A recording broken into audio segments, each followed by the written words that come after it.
The Monster of Gotham. This video is purely for entertainment and does not infringe on copyrights or laws. The rights to the novel and image belong to the original author. We do not claim ownership. Don't like waiting and want to listen to this fanfic in full now?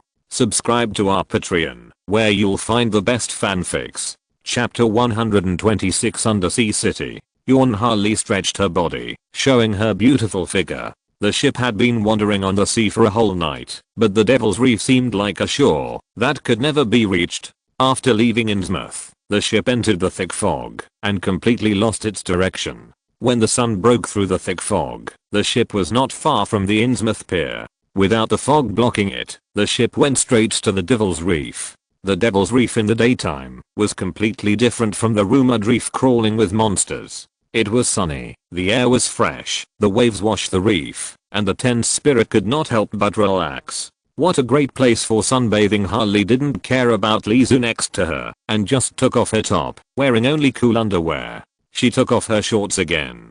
Fresh air. She stood at the bow, spread her arms, and plop into the water, splashing a lot of waves. The blue water was clear, and you could see schools of fish swimming. They didn't arrive at the Devil's Reef in Innsmouth, but came to the Hawaiian Islands. Harley Quinn has climbed up the Devil's Reef and is lying on the warm rocks baked by the sun, humming comfortably. She also did not forget to suggest, "Don't you let them out? Let them bask in the sun, they won't be so irritable. I will do it when I have a chance in the future." Lizu half crouched at the bow of the boat. He would not wear a swimsuit at any time. Thick leather boots, long windbreaker, and Harley Quinn seemed to be in two different worlds. The boat did not stop, and bang hit the reef. Only then did he gently jump onto the reef. The reef is very large, but the platform where you can stop is not large. Lizu held the Book of Dagon in one hand and the cane in the other hand, slowly searching on the platform. "Ah!"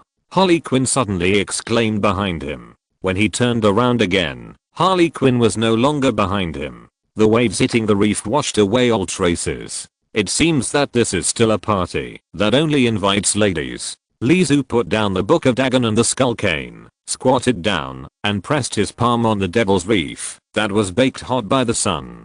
Toyization. After becoming more and more proficient in his ability, he could barely control the randomness of the materials of the toyized objects, whether it was a duck-down doll, a hydrogen balloon, plastic, rubber, or a steel alloy. And he could barely control the change of form. With his hand touching as the center, the Devil Reef turned into building blocks, Lego building blocks, and the change was spreading rapidly like a virus erosion. In an instant, 1/10 of the huge Devil Reef turned into a toy. A hammer. Lizu coughed twice and sat on the building block Devil Reef. His nose was warm, but there was no bleeding. After resting for more than 10 minutes, Lizu stood up with a skull cane. On this reef made of toys, the territory belonging to the deep diver had changed its owner at this time. Without an invitation, I can only think of a way myself. I like the way of surprise appearance the most. Lizu ran quickly and hit hard. Boom. A building block reef collapsed, and the scattered building blocks covered the sea like raindrops. The colorful building blocks floated on the sea, covering a large area. Hit again. He was like a hateful giant who broke into the fairy tale kingdom, wreaking havoc and destroying the carefully constructed building block world. Hit. Smash. Destroy. The pleasure of destroying building blocks flowed through his body, and Lizu indulged in this destruction. During this period of time, no one came forward to stop him. After crashing into a building block reef again, the secret passage appeared in front of him. He gently patted his clothes, brushed off the non-existent dust, and walked into the secret passage. The secret passage was winding, and there were artificial holes on the walls on both sides, and wax lamps made of pure gold were placed on them. The lamps were carved with ugly fish heads, which were exquisite but weird, as if one look at them would make the soul fall deeply into them. The burning wax had an indescribable strange smell. The secret passage went down steeply, and after walking for about half an hour, a large stone door appeared in front of him. The stone door was divided into two leaves, and after merging, a Dagon was carved in the middle. Lizu put away the Book of Dagon, and pressed the left stone door with his palm. Boom, boom. He pushed the stone door open with difficulty. What came into view was a huge living room that could easily fit several buildings. There was a huge light source above the head, which illuminated this deep underwater city, as if it were daytime. In addition to the strange and magnificent buildings, there were naturally many divers. All the divers lowered their heads, bent their waists, and prayed to the 3 stone statues in front of them. They were worshipping.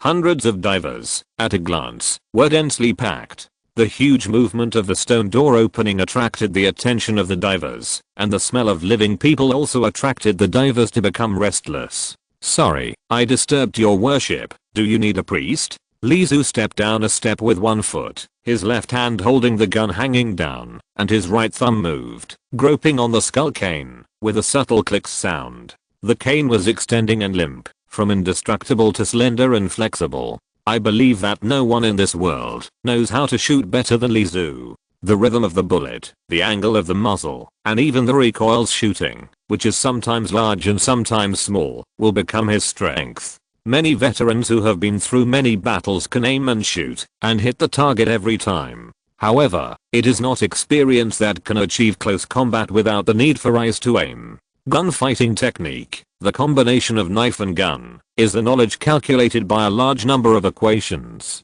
However, when the opponent has an advantage and numbers and ammunition is not sufficient, the effect of gunfighting technique is much smaller. In this battle where hundreds of people besieged one person, the bullets quickly ran out, and the bodies of the fallen deep divers were quickly buried by their companions. The cane played a smaller role. It was entangled with the deep divers, but it would restrict the movement, and then Lizu would be besieged by more than a dozen deep divers. Lizu raised his foot and kicked away the female deep divers that pounced on him. The kick of the boots only tickled her. The white wings spread out. Lizu grabbed the left and right wings of the crazy eagle girl with both hands, controlled her to rush into the sky, and barely avoided being besieged and torn into pieces. Ah. The eagle girl was angry. In her crazy cognition, killing the man riding on her must be the first choice. Boom. The wooden box fell from the sky and hit Lizu's arms. The sudden force of the fall caught the eagle girl off guard and fell vertically to the ground. On the ground, the deep divers stretched out their hands, like the claws of hell, and at a glance, only the webbed hands were left. The eagle girl struggled hard, and finally at the last moment, she flapped her wings and flew high. "I'll show you something interesting." The wooden box in Lizu's arms had long disappeared, replaced by a huge toy castle. The castle held above her head pressed the eagle girl so hard that she could only flap her wings and fly, and she had no other strength. Crash! The windows and doors of the castle, like rain, fell out of dense things. "Welcome to Wake Up." Lizu stopped it in time and did not let most of the zombie toys in the castle be poured out. Chapter 127 Dagon. When the toys on the floor suddenly woke up, the howling of the distorted and ugly gals resounded throughout the hall belonging to the deep diver. A chaotic battle broke out, or more precisely, a crushing battle. The deep diver's strong and swift body might be able to easily tear apart the body of a gal, but it could not maintain its upper hand after 2 or 3 hyenas pounced on it. The strange and bizarre creatures that did not exist in the human world and existed in myths began to fight in the underwater city under the Devil's Reef in Innsmouth. Lizu gently pressed his fingers, and the whip sword quickly retracted. The cane was inserted into the wall, and he hung on the wall with one hand holding the cane. He put the eagle girl toy into the wide pocket of his windbreaker. Wow, the gals, who were screaming like a child, found Lizu. They only remembered that they were chasing Lizu before, and then they became conscious of darkness, and when they woke up, they met another group of monsters. The culprit must be him. The gals climbed the gaps between the walls and rushed towards Lizu in groups. The wall was covered with dark figures for a moment. The Malayan slaughter between the deep diver and the gals was coming to an end. Roar. The deep diver, who was 3 meters tall at the shoulder, roared. It grabbed a gal and tore it with both hands, and the rotten black liquid spilled all over the ground. At its feet, the corpses of gals were already everywhere. All its companions were killed or injured, but it was not afraid of the remaining gals that surrounded it. Wow. The gals that gathered like hyenas and surrounded it without attacking also showed their uneven fangs and roared at it. Puff. A black shadow fell from the sky, and Lizu slammed his knees on the back of the deep diver, knocking it down, and pierced its strong body with his cane. The carnival ends here. Thank you everyone. Facing the gals climbing all over the wall and the gals that surrounded him, Lizu just stood up lightly and walked forward. The next moment, the gals all turned into toys and scattered all over the ground. After taking 2 deep breaths, Lizu calmed his breathing. There were 3 stone statues in front of the hall, and the tentacle monsters similar to Cthulhu were carved on the doorposts on both sides. The stone statue on the left looked very familiar, the boss who brought Lizu to this world, Cthulhu. The appearance and the illusion was always too obscure, and at this moment, with the statues worshipped by the deep divers, he could clearly see the appearance of Cthulhu. Or in other words, this is just a special image. Even the deep divers cannot construct such an obscure appearance. The deep divers actually believe in Cthulhu, or Dagon believes in Cthulhu. Lizu's eyes turned to the stone statue in the middle, which looked like a male deep diver's. There was another deep diver's statue on the right, but it was a female image, which reminded Lizu of the Hydra mentioned in the Book of Dagon. The god of the deep divers is just a special deep divers? This speculation has long existed. Dagon and Hydra may just be special deep divers. Lizu sight past the stone statue and looked at the closed door behind it. 3 seconds later, crash. Lizu kicked open the Lego wall and walked in on the bricks. What he saw was a magnificent and huge city. The structure of the city was similar to futuristic art. The structure of the buildings was abnormal and completely contrary to Euclidean geometry. Its unprecedented spatial structure and dimensional size made people feel strongly difficult to adapt to and disgusted from the heart. The dizzyingly high megalithic carvings, magnificent stone statues and gorgeous reliefs, the whole city exuded a strong unclean breath from ancient times. Lizu stopped. 4 deep divers fell to the ground, and their blood spread. Too slow. The Joker girl in a swimsuit leaned against the wall and waved at Lizu. Lizu grinned. He made such a big noise outside. It seemed that it was all thanks to Harley Quinn who dealt with the deep divers inside. This is a super big city. She opened her arms and gestured, and it saw these ugly mermaids. Speaking of ugly mermaids, Harley Quinn wrinkled her nose. There is also a very big one, extra big, as big as a cake shop. I want to eat cake. She licked her lips and looked at Lizu expectantly. That must be a 3-story cake shop. Lizu looked up at the top of his head. The shadow pressed down, the behemoth of a small warship. Dagon. He looked directly at the behemoth, his heart pounding wildly. It was definitely not an ordinary deep divers. It should belong to a higher level.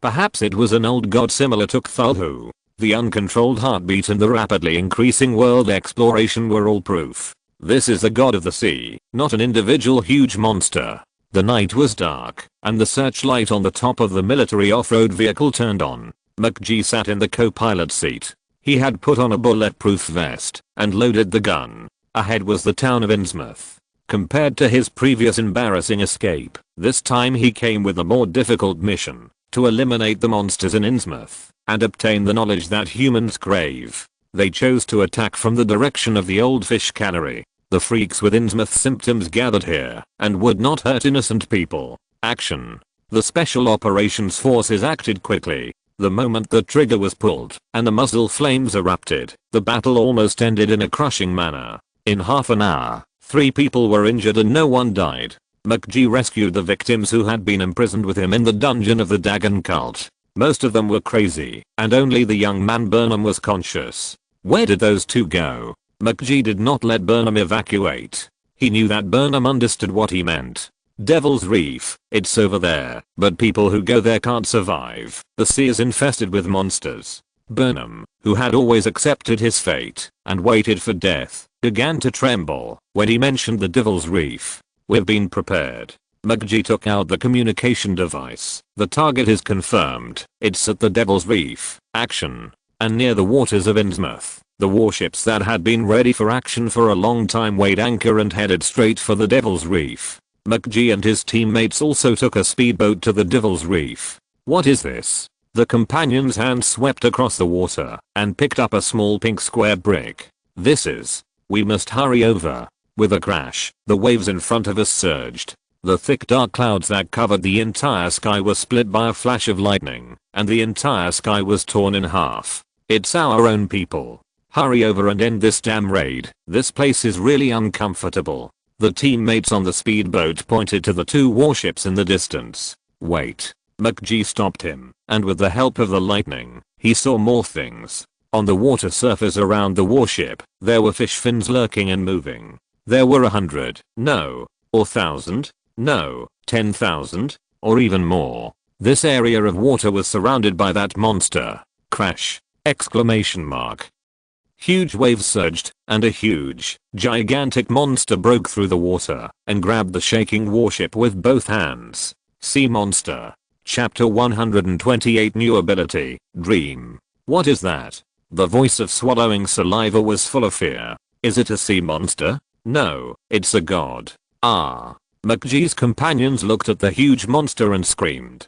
On the sea surface, covered with dark clouds, the monster that emerged from the water took away all his rationality and common sense as a human being. At that moment, his brain was filled with madness. The strange laughter, crazy roars, and painful cries, combined with the twisting electric snakes in the sky, created a crazy and peerless picture. Plop, plop, plop. After a series of falling sounds, McGee was the only one left on the speedboat. The sea waves surged, and there were fish fins sticking out of the water in the distance. They discovered McGee and others, and were approaching quickly. Crack, it was still lightning. With the help of lightning, McGee could see that the warship captured by the behemoth had been completely occupied, and all the Navy jumped into the sea screaming in pain. They are existences that human technology cannot defeat or resist. Perhaps at some point, the true master of this planet will truly wake up. Perhaps by that time, the humans who are temporarily showing off their power on this planet will also be completely extinct. At this time, dozens of deep divers were already densely packed around the speedboat. They poked their heads out of the surging sea surface and stared at McGee with their protruding huge fish eyes. The roar of the monster came from a distance, and the deep divers surrounding McGee opened their bloody mouths and responded with their own roars. The ferocious fangs of piranhas were like sharp sickles. The deep divers immediately gave up on McGee and dived into the water. Only the fins far away from the sea surface proved that they had temporarily let McGee go. Ha ha ha ha ha. Someone was laughing under the thunder.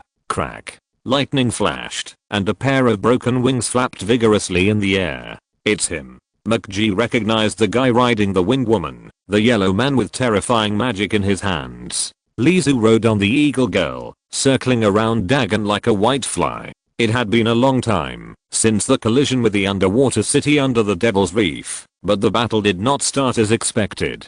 Perhaps Dagon did not regard Lizu as a threat at all, full of unknowns. His tyrannical eyes only glanced at Lizu lightly and rushed to the sea surface with Dagon. The water flow caused by the bombardment of the torpedo made the underwater city shaky. Lizu was carried away by the crazy water tornado, and it took a lot of effort to leave the water. Dagon's huge body was dazzling.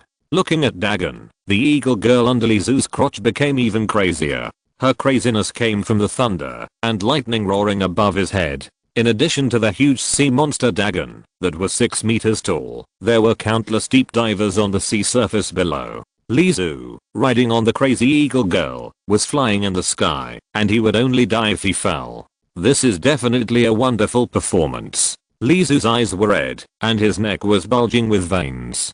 Dagon, Dagon. No matter what it is called, it must be a god. Seeing its figure and appearance with his own eyes, a strange power swept through Lizu's brain, but that madness was much weaker than hearing the myths of Cthulhu, and even less than reading the name of Cthulhu in person. World Exploration Degree 43% ability obtained. Dream Dagon noticed the small flies that had been flying around him. He flicked his palm gently, and the sea breeze seemed to obey his command, and the waves suddenly rose. Crash. Lizu, along with the Eagle Girl, was covered. The deep divers were reveling in the power of the Father God, and the gloomy night was also singing for this battle between God and man. I will kill you, kill you! Exclamation mark. Ah. The curse of a woman with an ancient breath came from the sea. After the waves submerged, the pair of broken wings still flapped and soared into the sky. Following closely behind was a black fog. Roar. Dagon's muffled roar, the air above the sea. The black fog stopped and condensed into a familiar face. The Mayan priestess Washa. You actually provoked the former old ones. Foolish human. Wash looked at Dagon below in disbelief. No matter what level of old ones it was, she was definitely not able to deal with it. Old ones? It's so ugly. Lizu still only held the wings of the eagle girl with both hands to prevent her from being suddenly thrown away. Now falling into the sea would only lead to death. We will all die today. Wash's voice was pale and weak in the black fog.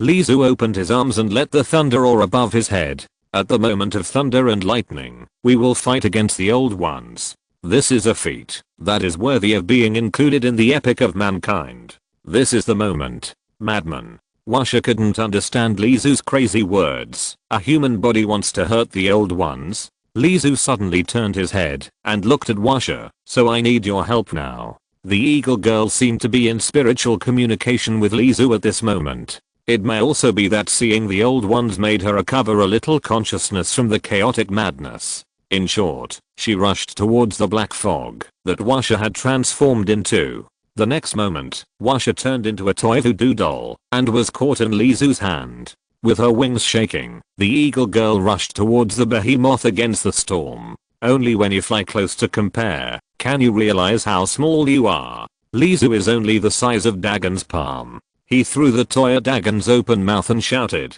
"Go to the warship." The toy puppet was so small that Dagon didn't notice anything falling into his mouth and swallowed it down with the sea water and saliva. Instead, it was the small stink bug that flew past his eyes that caught his attention. Hawk General turned and flew to another warship that was struggling to survive under the siege of deep divers. The crew suffered heavy casualties, and the deck was full of deep divers. Lizu jumped off Hawk Gerald's back, fully unleashed his toy transformation ability, and ran through the group of deep divers. Snap, snap, snap. Deep divers, whose bodies were only partially transformed into toys, exploded one by one because their body tissues were suddenly destroyed. It's time to taste the power of humans, the old rulers. The cannons on the deck turned and aimed at Dagon. Close range aiming is not an easy task, but Dagon suddenly howled at this time, and his state was not right. Black mist overflowed from his mouth. Dagon seemed to sense that the black mist wanted to escape from his mouth, so he took a breath and sucked it back into his stomach. "I'm going to kill you." Washa's voice was completely swallowed and disappeared in Dagon's stomach. "I don't have your ashes. Sorry, I can't revive you." Lizu pressed the launch button. Human cannons against the god of the sea. Boom! Exclamation mark.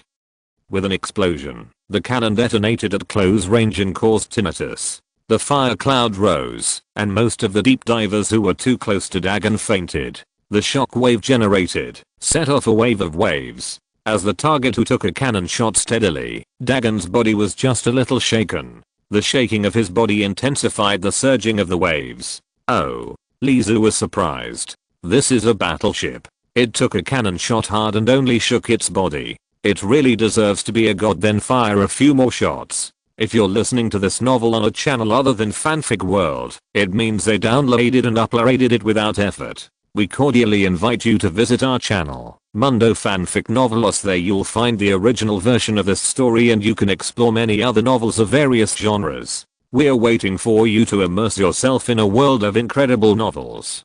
Chapter 129 Crazy Explosions, Roars. On the sea level in the distance, McG was riding a speedboat and watching the warships fighting with the behemoth. In the sky, there were also adult women stretching their broken wings, like seagulls praying at high altitude, grabbing deep divers that tried to rush onto the deck. Boom. Another shot. The angry monster had also come to the front of the warship under the bombardment. It slapped the deck with one claw, and the warship began to shake unbearably. A close shot to the face. The flames wrapped around Dagon's head. The heat wave soared to the sky, and the shock wave swept all the deep divers on the deck, including the eagle girl flying in the sky, and crashed into the deep sea in the distance. Roar. Dagon roared. The human beings that it once regarded as ants now had the power to hurt it. Boom. This shot went straight to the throat, and the smoke and fire burned its mouth. This attack finally dealt a heavy blow to Dagon. It fell sideways into the sea, and the waves pressed by its body brought up a turbulent wave. A ray of sunlight tore through the dark clouds, and fell on the sea like a crack. The woman with broken wings squatted on the deck, and combed her feathers. The body of the deep diver floated on the sea, and the attackers on the deck quickly evacuated. FBI agent McGee witnessed this battle as a bystander, which was enough to be called great, but no one could believe it. Lizu walked onto the deck. The real reason for the end of the battle was completely different from what McGee saw. After many unsuccessful bombardments, Dagon seized the warship instead. In terms of strength, Lizu was no match for this old one, even with the advanced weapons of mankind. He had to use his cleverness. Influencer can spread his feelings and state. And what he did was just to spread the seeds that might exist in his body, just the seeds of Cthulhu's will, and the fear of Cthulhu from the soul that Lizu had experienced. The moment it was spread out, with Lizu as the center, it exuded the invincible aura of the top old ones. The fear of the deep ones dissipated, and Dagon was also driven away by this majesty. This is the real situation. When spreading this fear, Lizu, as the center, naturally had to bear the fear of looking directly at Cthulhu's will.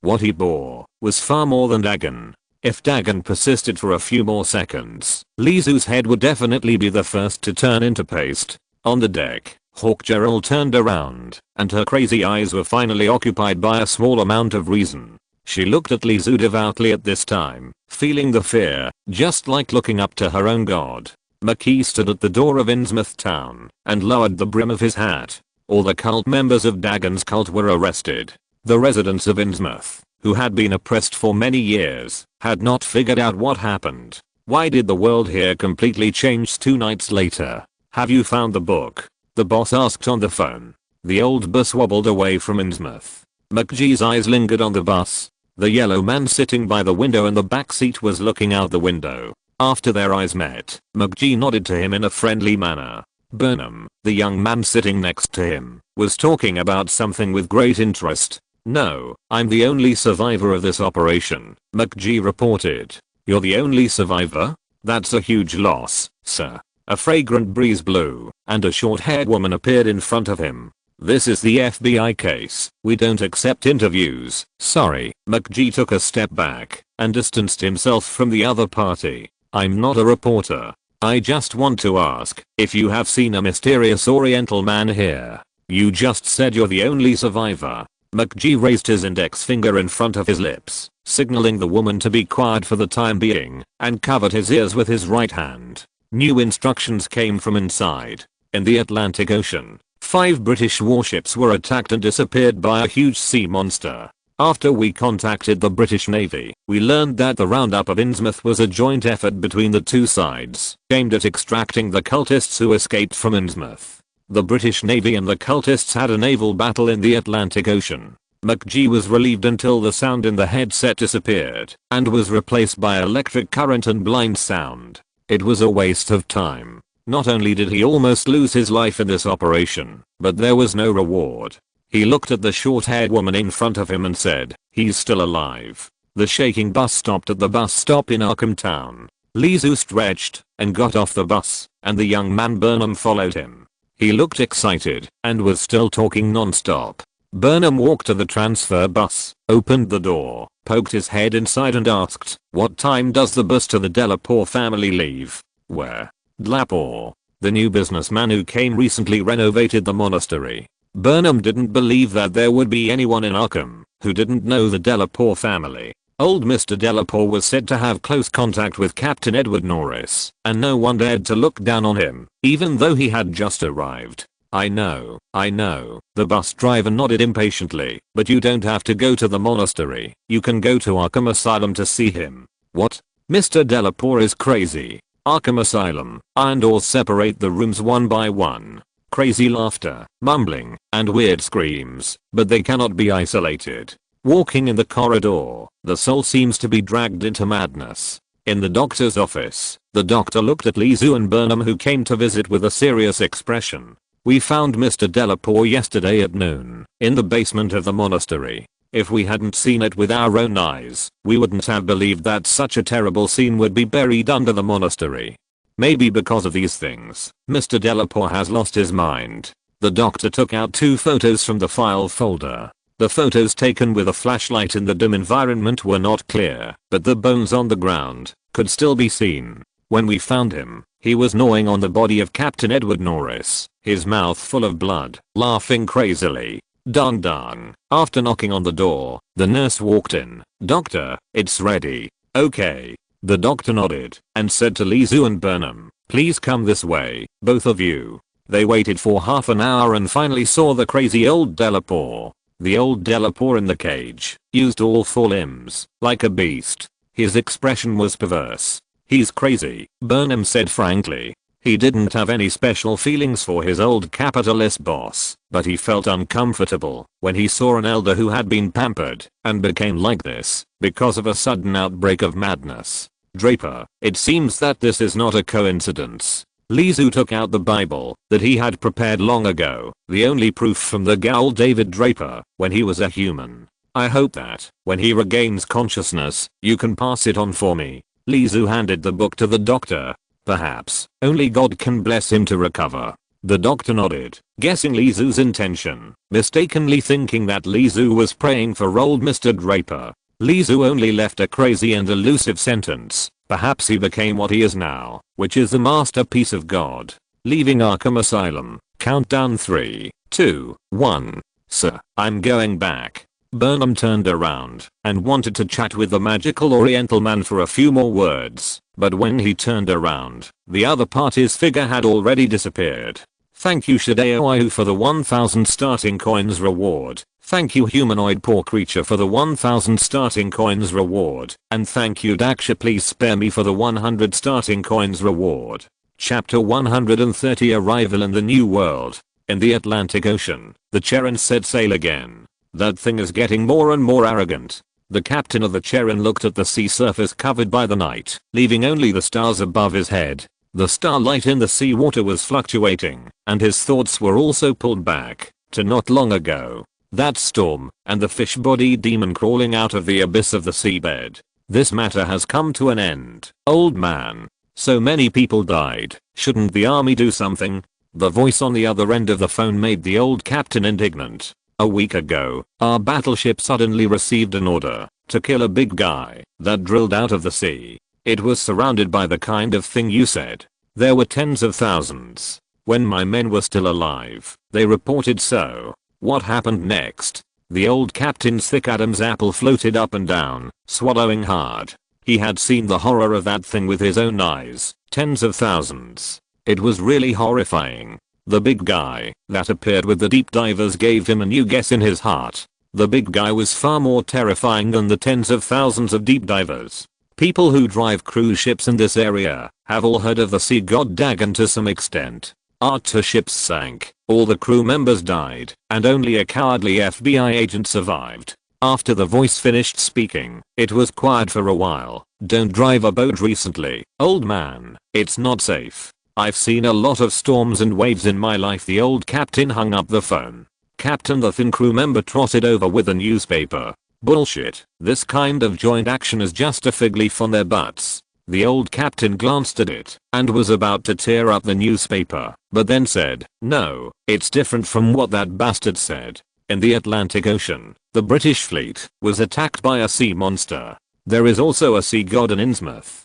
Could it be there is more than one Dagon? Or is the mother goddess Hydra also out? The more he thought about it, the more terrifying he felt.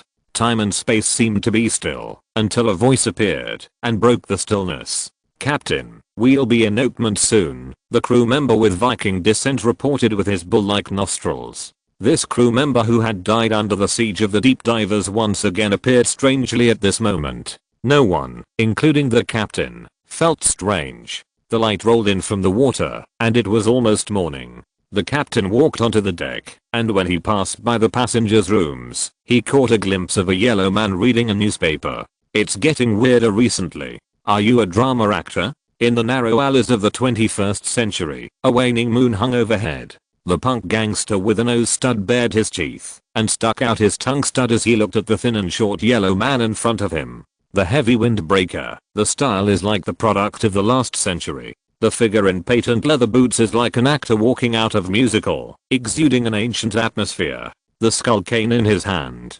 "Hey, take out everything on you. I want his cane." A head popped out from behind the man. The petite girl had English letters tattooed all over her exposed back. Her gothic dark eyeshadow made her look like a vampire who had stayed up too late. The punk bastard was tall and completely blocked the girl behind him. If she hadn't stepped forward, no one would have noticed her. The two of them seemed to be veterans. It seems that I have come to a good world. Lizu nodded with satisfaction. The high-rise buildings in the distance and the two people dressed in modern clothes nearby all confirmed that he had come to a different world in the 21st century. What are you talking to yourself about? Haven't you come out of your ridiculous play yet? The punk bastard stretched out his hand and grabbed the other's shoulder like an iron clamp. He just used a little force with his arm and lifted it up. Ah! Screams ran through the alley. 20 minutes later, it was still an alley. Sobbing replaced screams, and the sirens finally brought the police. Who? The girl fell to the ground with her legs weak. The beautiful tattoo on her back had been worn out by the wall and was bleeding, but she kept rubbing back hard. It seemed that only the hard wall and the pain reflected in her body could give her a sense of security and soothe her crazy heart after seeing the horrific scene. Half a meter away from her, a bloody plush toy arm fell. The punk bastard fell unconscious, and he had lost an arm. The yellow isolation belt blocked the alley, completely separating it from the outside world. The police also brought an ambulance, and the punk bastard with a broken arm was carried into the ambulance and left, leaving only the girl and the plush toy arm behind. Sheriff Flint, with a man and a woman, 2 men, was worried about the current situation. No matter what he asked, the girl was unwilling to speak, like a mentally ill lunatic. Sheriff, someone is looking for you. The men outside the boundary line leaned into the alley and pointed at the man in a suit in front of him. FBI agent, Phil Carlson. The other party took out his ID. Can I see the victim? Well, of course, please. But she's in a very bad condition right now. Sheriff Flint did not refuse. The girl leaning against the wall of the alley seemed to have witnessed some horrific scene with her own eyes. She just hugged her knees and curled up, tears dripping, not daring to say a word. What did you find out? Agent Carlson did not talk to the girl immediately, choosing to ask the police first. She and the idiot who was just taken away by the ambulance are the assholes around here. They are frequent visitors to our place because of robbery and beating of middle school students, the male police officer said before Sheriff Flint.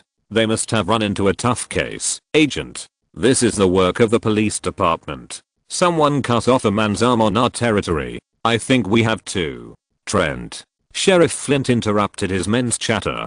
He said to the FBI agent, sorry, agent, my people are a little impatient, and we can't get any information from her. The FBI has taken over this matter. Here are the documents. The agent took out the file bag. No one could figure out how the FBI managed to print out the documents within 20 minutes of the incident. Sheriff, that's our case, I think. Officer Trent wanted to explain something, but was forcibly taken away by his superior. The 3 policemen walked out of the alley and found that 4 or 5 agents in suits were already standing at the entrance of the alley with guns. The FBI was ready to take over and would not allow them to refuse. Look, we'd better just follow orders. Allie, I'm an FBI agent. Maybe there's something I can do for you. Agent Phil Carlson squatted in front of the girl, even though he didn't like this bully girl.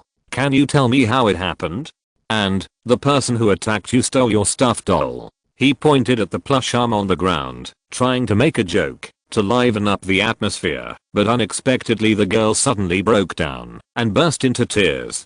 Because of the emotional catharsis, she finally opened her mouth to speak. No, we just blackmailed some unlucky people here like usual, but this time we met a demon. He touched Joe's arm lightly with his hand, and Joe's thick arm turned into a toy. Hiss. You mean, this plush toy's a human arm? Chapter 131 Horn. Odin Berger, the waiter wearing a Nordic horn helmet, raised his hand to look at the watch on his wrist, estimated his off-duty time, and asked the strangely dressed man in front of him, "Sir, what do you need?" It was summer now, and the other party was wearing a heavy windbreaker, leather boots from the early 20th century, and even carried a cane. But the waiter only cared about his off-duty time now, and other things were not important. 1 odd and double chicken leg burger, plus a portion of Loki fries, and a medium Thor Coke please wait in the corner of the Odin Burger shop. At the table by the window, Lizu sat down and exhaled. He returned to the 21st century again. The fourth world, and the most interesting thing this time was, there was no time limit, just a door used to travel through time and space, and it was completely silent. According to the current situation, he was trapped here. Maybe it's home. After responding to Cthulhu's call to himself, the thing in his body seemed to have ushered in a change. It was already 10:31 at night, but the city was still full of vitality, and people kept coming in and out of the burger shop. For example, 3 middle school students suddenly walked in. "Man, look over there, he's dressed so handsomely, isn't he hot?" The 3 young men were whispering when they found that Lisa's Heng suddenly turned his head to look at them. They were so scared that they quickly turned around to order food, pretending to know nothing. "Sir, your meal is ready. Harley Quinn must miss this taste too. What should I bring for Hawk Gerald? It's a pity that Washa died in Dagon's stomach in that battle, otherwise she might have seen the prosperity of mankind." He seemed to be reminiscing, but there was no regret at all, and his brain rarely had a chance to calm down, especially the strong hearing, which allowed him to hear many interesting conversations. "Tony Stark has been missing for a month. I didn't expect him to be back alive and announce that he would no longer produce arms. Those blood-sucking businessmen are always like this. He said that he would use his company to produce clean energy and contribute to the world. If you ask me, perhaps his death in that terrorist attack is the greatest contribution to the world." The content of the chat, when it fell into Lizu's ears, was a huge amount of information. In a hidden building, a man in a black leather windbreaker stood in front of the window with his hands behind his back, overlooking the brightly lit city. "Knock knock, come in." Direct to the person who pushed the door. "In was the FBI agent half an hour ago. What did you find?"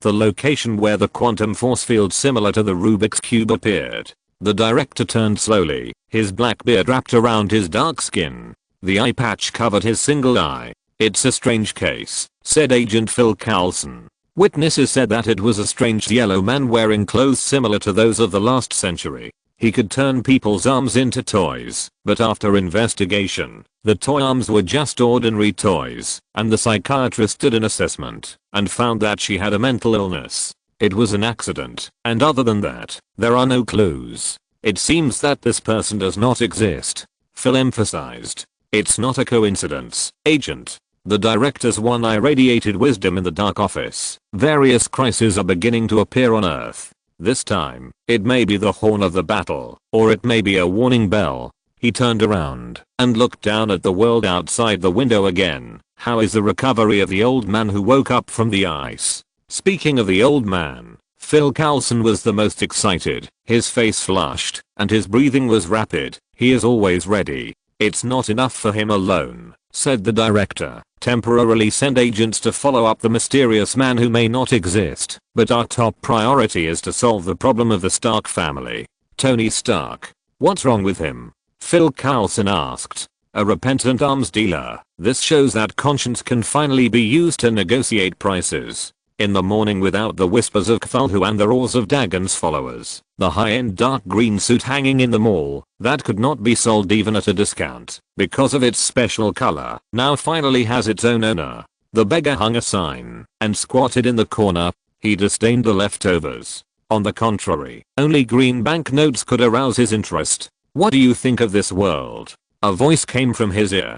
It was not the first time that those artists who thought they understood art and were pretentious came to the street to ask him about his views on the world. If he had not received a lot of salary after each interview, the beggar would have left long ago. "The people in this world are too tired. They are enslaved by something called money. They have no smiles." Oh, the voice pinched his throat and pretended to be awkward before the beggar opened his mouth. The beggar turned around and found that it was a man in a green suit holding 2 strange toys. The red socks on the left and the blue socks on the right must have been carefully prepared by him. With the dark green leather shoes, it was a crazy combination. Perhaps only performance artists dared to wear it on the street. "What do you think, sir?" He put away the ugly hyena-like toy and asked the beggar. "My fee is not low." The beggar decided to negotiate the price before the interview began. A pleasant conversation is priceless. Happiness is the premise of determination to do something. As he spoke, he lowered his head to wipe off the grey footprints on the dark green uppers of his shoes. But when doing business, it is better to make the price clear. Aren't you here to interview those artists of mine? The beggar found that this guy with strange behavior and strange words seemed different from those artists. Art. I like art very much. But what we talk about today will be very cliched and full of the stench of money. I may disappoint you, he said apologetically. Art is beautiful only when there is money, said the beggar. I like your answer.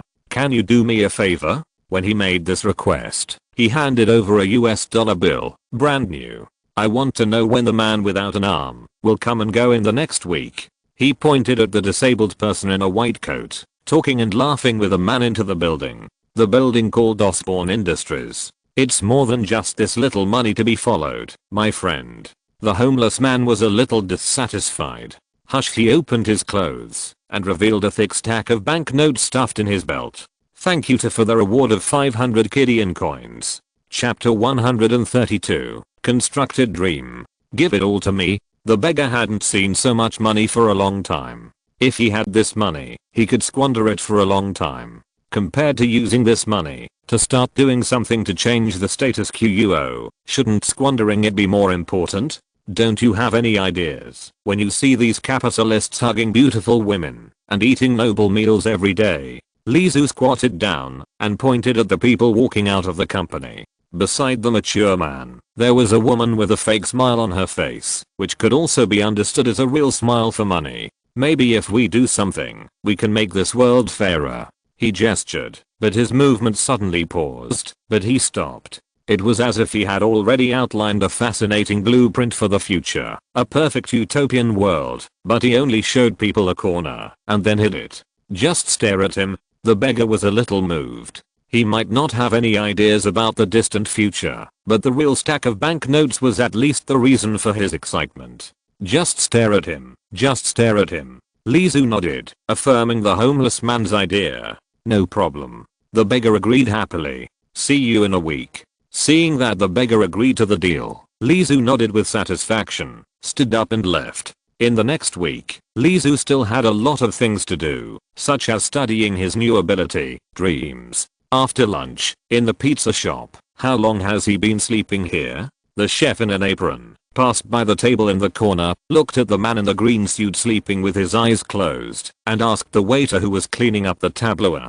2 hours ago the waiter pursed his lips and motioned the fat chef to look at the complete pizza on the table that had cooled completely. This weird guy has been sleeping since he came in for 2 hours. He didn't even eat the food he ordered. Do you want to wake him up? Wake him up quickly. Let him go. I can't just entertain some crazy yellow skins here. The chef turned around and handed this tricky task to the waiter. Discrimination against people of color is rampant here. 10 minutes later, Tim. The roar came from the back kitchen, and the chef poked his head out and cursed. You bastard. Where have you been? He was like a mad white bear, and the guests waiting for their meals were trembling with fear. The trembling guests shrank their heads and pointed at the waiter lying on the ground in the far corner. Is he the one you are looking for? This bastard. The chef angrily broke the door and tore off the apron hanging around his neck. He bent down aggressively and picked up the waiter like a chicken, but heard regular snoring. Falling asleep, the chef was immediately furious and punched the waiter in the face. Oh, what are you doing? The pain quickly awakened the waiter Tim's consciousness. One side of his face suddenly swelled up. I asked you to serve the meal, and you fell on the ground and fell asleep? Don't just think about buying white flour from those bastards. Don't forget that you still have to get a salary from me. The chef was furious, and it seemed that he was also the owner of this small shop. Sleeping? I didn't. I just woke up this gentleman and served the dishes. Tim was stunned when he pointed at the man in a suit. That's right, this man was still sleeping. The half day he was busy just now was like a dream. To put it simply, it was really a dream. You haven't driven him away yet? I'll do it. The chef slapped the back of the head of the man in the green suit angrily, not intending to treat the guest well. However, before his hand hit the other party, his consciousness quickly blurred and everything became unreal. Hazy, confused. The chef shook his head hard and finally resisted the sleepiness that swept in like a tide and barely woke up. He found that the yellow man in the green suit was standing in front of him, and the other party was observing him, as if observing a little white mouse in a glass container.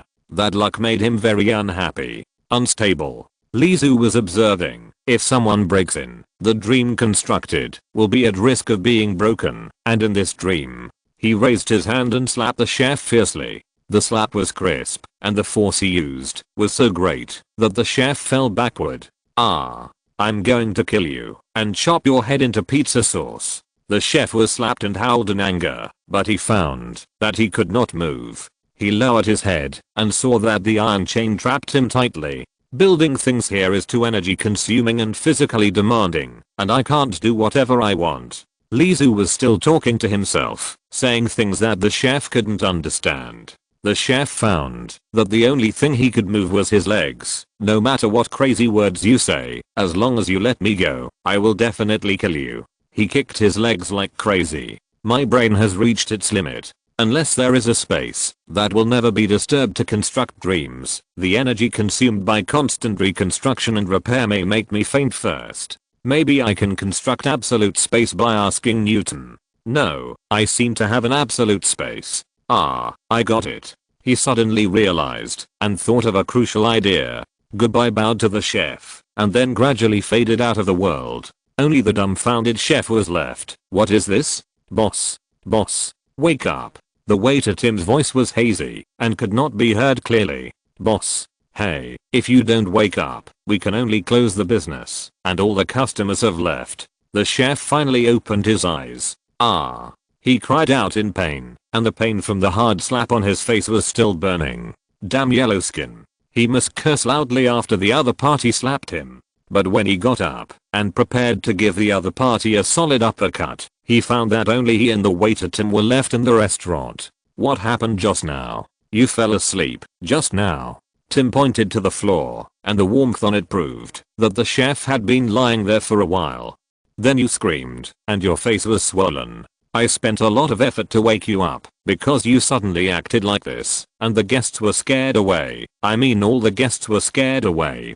Tim was a little panicked, but he also found it funny, even though it happened to him not long ago. "Was I dreaming just now?" The chef could only come to one conclusion. "Yes, you are dreaming." Tim nodded. "It must be that yellow man." The chef covered his face and kicked the apron on the ground. "I'm off today." "Yeah." Tim was surprised, but the chef walking in front of him suddenly turned around and scolded him with a fierce look in his eyes. Tim lowered his head embarrassedly and soon raised his arm and pointed out the window. "I have an appointment," the chef snorted coldly. "If you dare to be late tomorrow, get out of here."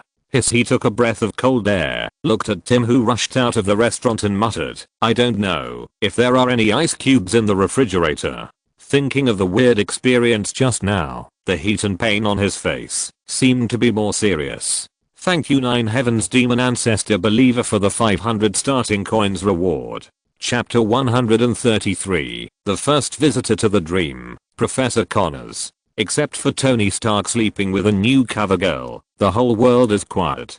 The quiet here is not a world truce. On the contrary, there are no superheroes or supervillains. It was noon. The weather was fine. The road of Osborne Building was like a Berlin Wall separating the worlds on both sides of the road. On the other side of the road, a group of poor people with healthy hands and feet gathered.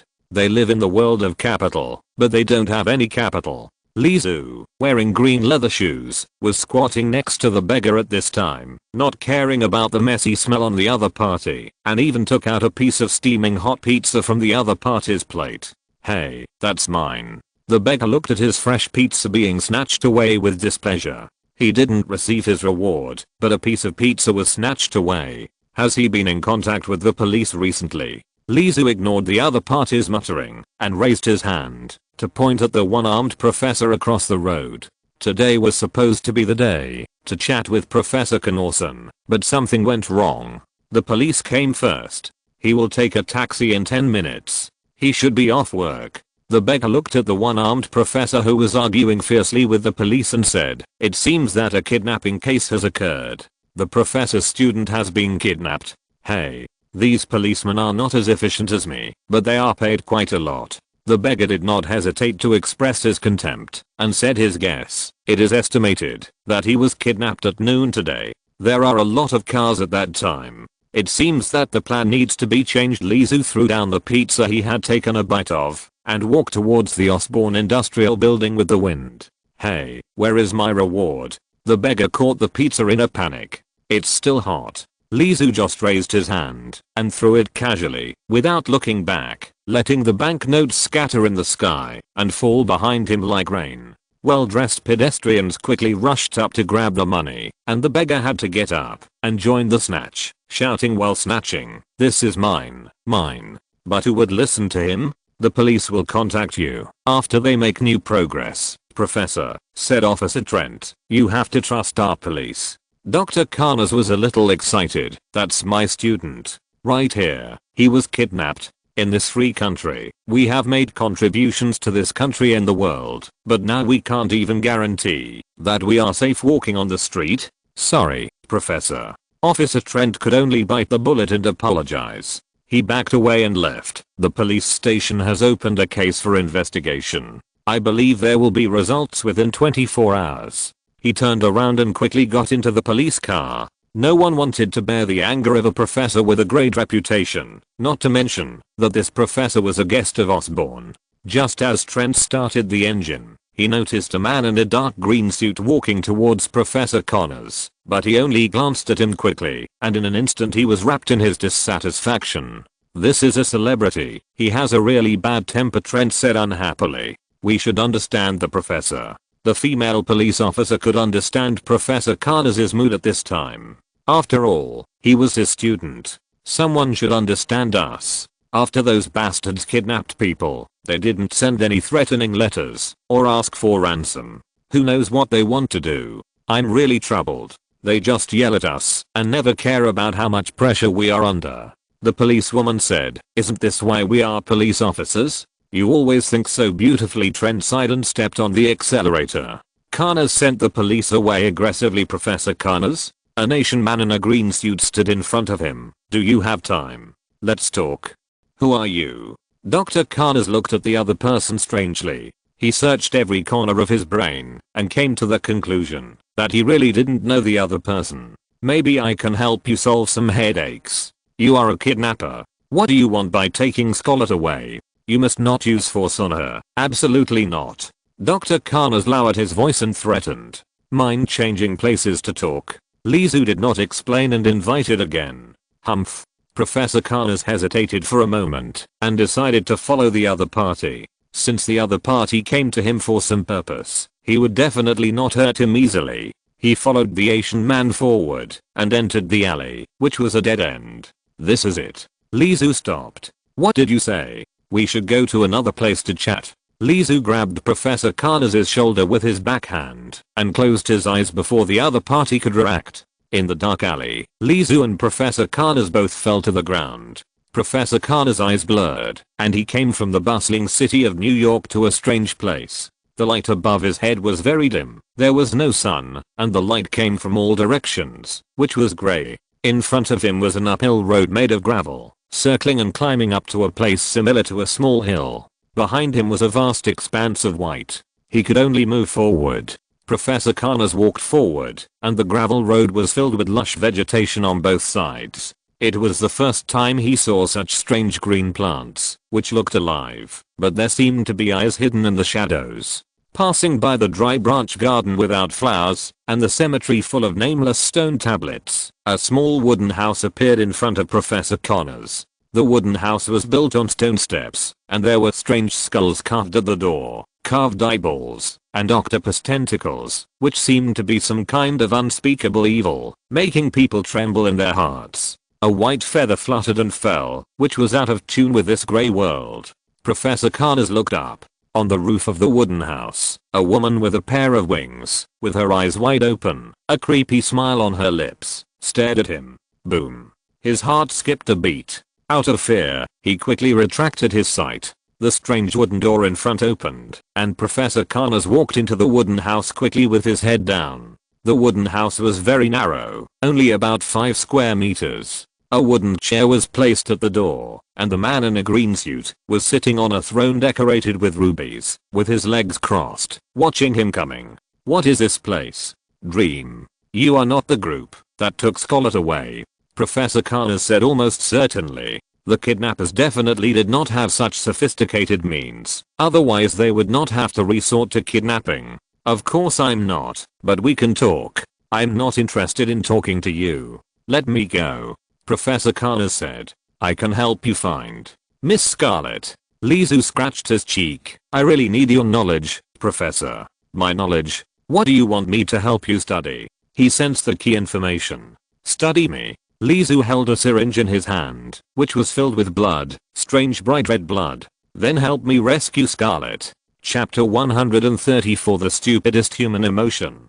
Opposite the Osborne building, the beggar stood up and cursed. Cunning nation monkey.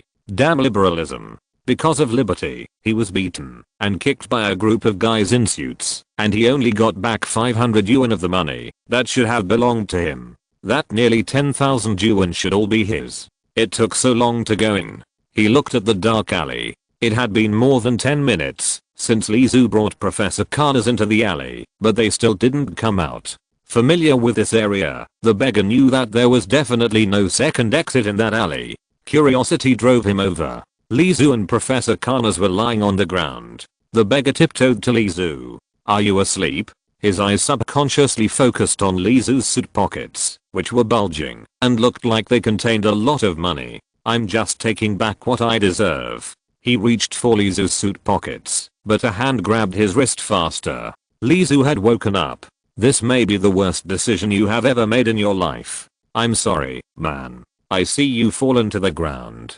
The beggar panicked, but he still didn't give up the action of taking out money. The next moment, his action stopped because his whole body had turned into a plastic toy. The stupidest emotion of human beings is curiosity. Lizu casually threw the plastic toy into the trash can, turned around and said to Professor Connors, who had just woken up from a dream and the stupidest desire is to satisfy curiosity, Professor, do you have time to visit me?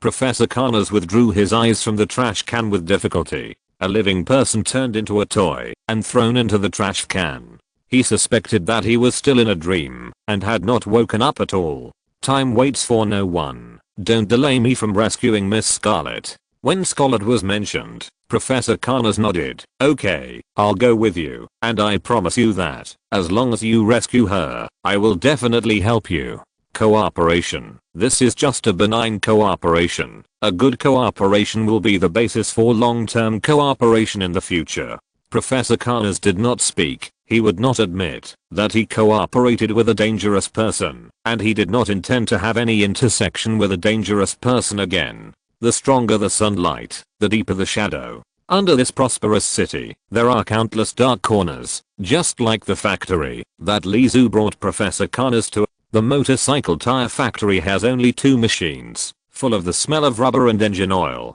This is a place where some low-level motorcycle gangs temporarily rest. Want a piece of candy? Lizu grabbed a handful of candy. It's delicious. Professor Connors' eyes were on the 4 panicked plastic toy people next to the candy plate. Just a quick glance, he retracted his gaze, but his heart was beating uncontrollably. Professor Connors was extremely depressed at this time. You locked me up here. Aren't you afraid that I will escape? We are in a cooperative relationship. I won't lock you up. That's too unfree, too undemocratic. Lizu grabbed the axe on the iron rack beside him. The wrench was sticky with oil and reflected light. He weighed it, and it seemed that the weight was just right, and he nodded with satisfaction. You can leave at any time. This is really why I invited you here. Lizu pointed to the candy in his hand. I really like this flavor of candy. Professor Connors would not believe the other part is nonsense. He just said, save Scarlet. I will agree to your request. Really don't want to eat? You can leave at any time. Lizu grabbed another handful of candy and stuffed it into his pocket, as if to prove that he was not lying. Okay, whatever you want. Lizu seemed to side Professor Connors' stubbornness and left the factory. Professor Connors was restless in the factory. A guy who can easily turn people into toys and pull people into dreams would let himself stay here without any protective measures? Professor Connors absolutely did not believe That the plastic toy standing next to the candy plate was the biggest warning to him. This kind of weirdo might be able to save Scarlet, sir. He also had this idea in his mind. Osborn building, security room. Knock knock, who are you looking for? The security guard raised his head impatiently and found a man in a dark green suit. He had an impression that he seemed to have chatted with Professor Connors this afternoon, and then the two left together. Video material, kidnapping video? The security guard's temper was much better, and he spoke a lot more lightly. Scarlet is Professor Connors' favorite disciple. He usually treats her as his daughter. He has been busy with this matter. Lizu nodded and watched the surveillance video. The other party had no intention of hiding it. A car rushed out and directly took Scarlet away. When will the trash can outside the building be cleaned? Lizu raised his head and asked.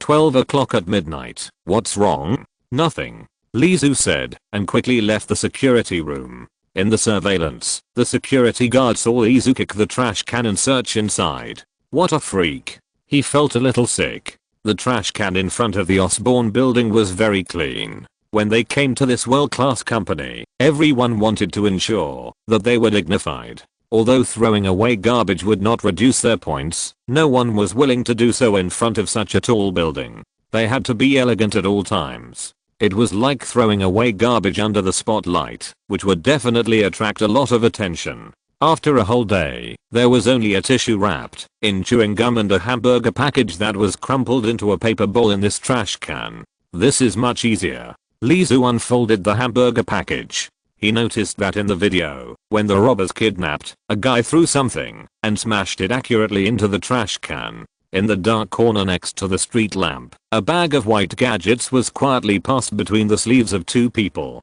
Bang! The green leather shoes kicked one of them away. Only the drug addict-like man was left, sniffing and looking at the person in horror. Where can I buy this thing? Who knew that the other party only had a hamburger package in his hand? No, I don't know. What about you? The hamburger package was extended to the unfortunate guy who was kicked away. In the Clinton area, I went in to eat a few times when I was buying goods. Thank you. The sound of the motorcycle left, leaving only the two people looking at each other. That burger, is it delicious? Asked the drug addict who was sniffing hard. I haven't eaten it for a long time. The other person was a little confused. Will people become so irritable just to eat burgers? West Midtown, along the Hudson River, Lizu drove a motorcycle all the way. In the end, his target was locked on an abandoned building. The hooded man put his hands in the pockets of his jeans and walked back and forth 7 or 8 times. He seemed to be shopping and waiting for someone, but he was actually observing the people passing by. There is something in that building. The motorcycle stopped in front of the man. Hey, ask something, get lost. The other party was impatient. But the next moment, his expression became more interesting, and the axe with a strong smell of motor oil was against his neck. Last time there was an idiot who always didn't answer questions properly, so I used this on him. His tone became sinister. He really pissed me off. I heard that he now poops and excretes the ribs I broke.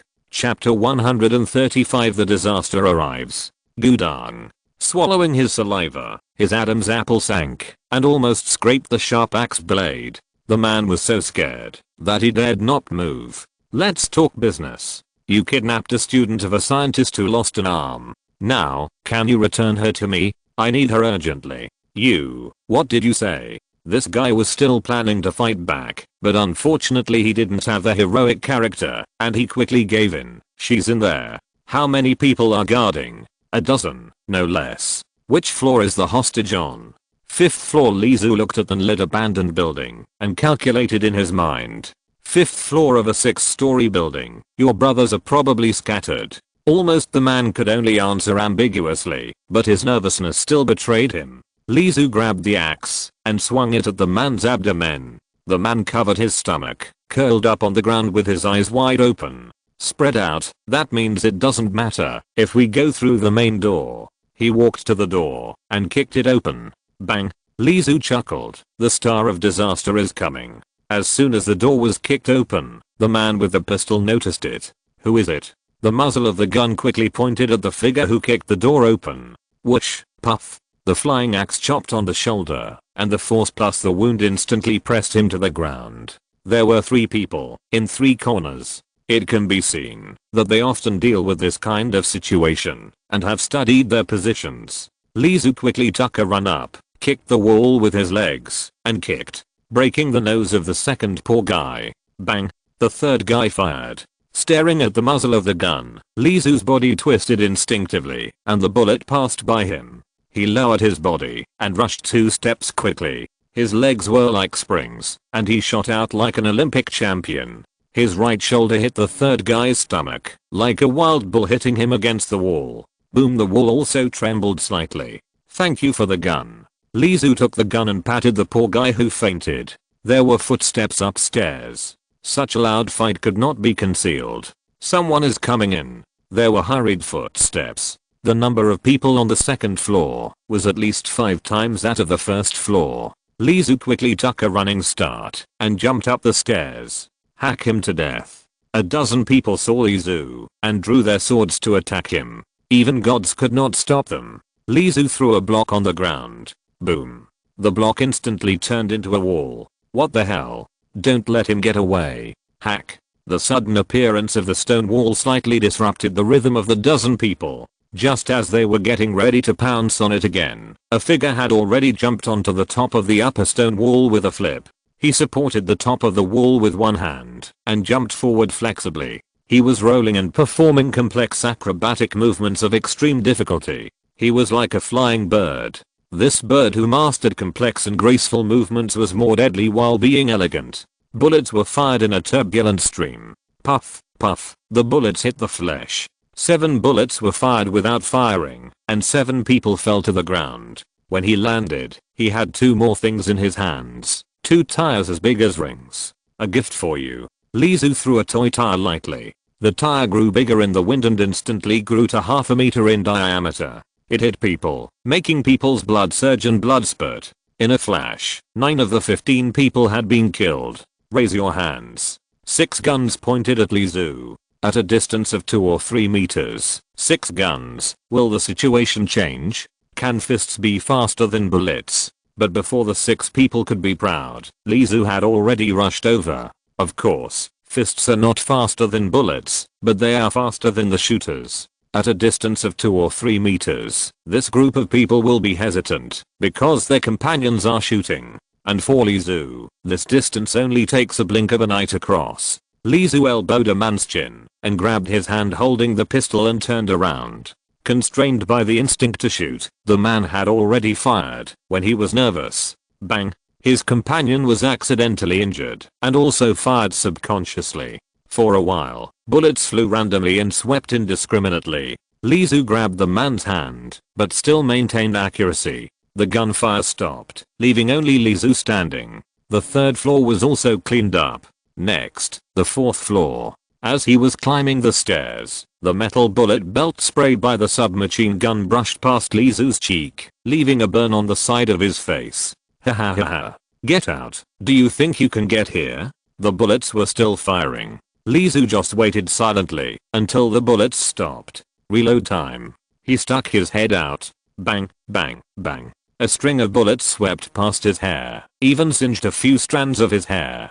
We almost blew that bastard's head off. The voice on the stairs was distressed. We have so many bullets that we can fire until tomorrow morning. If he dares to show his head, he will go to see God without a head. He can kill his way to the 4th floor, which means he is very capable.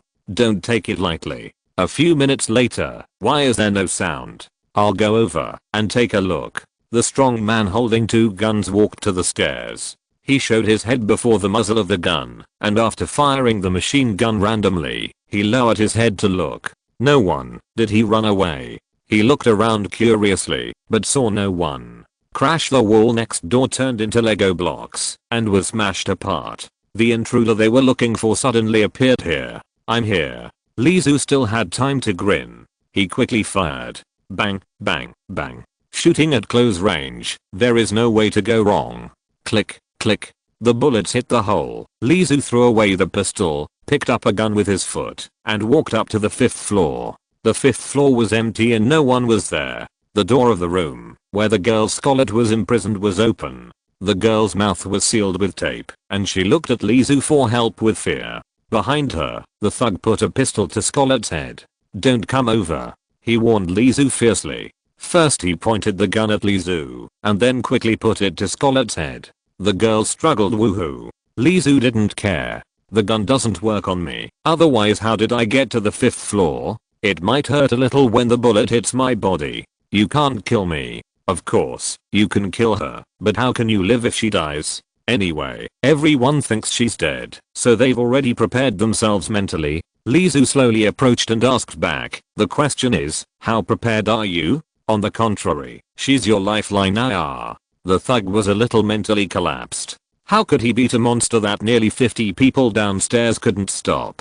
"Put down the gun. If you're not ready to die." The thug looked at Lizu, who was walking slowly, and for a moment he didn't know what to do. Lizu grabbed the barrel of the gun, and the rifle turned into a baseball bat in his hand, hitting the thug's face hard, knocking him away. The traces of blood were all over the floor. "Okay, you're saved." Lizu tore off the tape that sealed Scarlett's mouth. "There's another person. He escaped." Although Scarlett was in tears, she chose to hold back her fear at this time, and took the lead in providing useful information. "That's not within my jurisdiction. The police will be here soon." He untied Scarlett. "Who are you? A superhero, like in the comics?" "Hey, don't be ridiculous. They and I are mortal enemies. If you're listening to this novel on a channel other than Fanfic World, it means they downloaded and uploaded it without effort. We cordially invite you to visit our channel, Mundo Fanfic Novelos. There you'll find the original version of this story, and you can explore many other novels of various genres.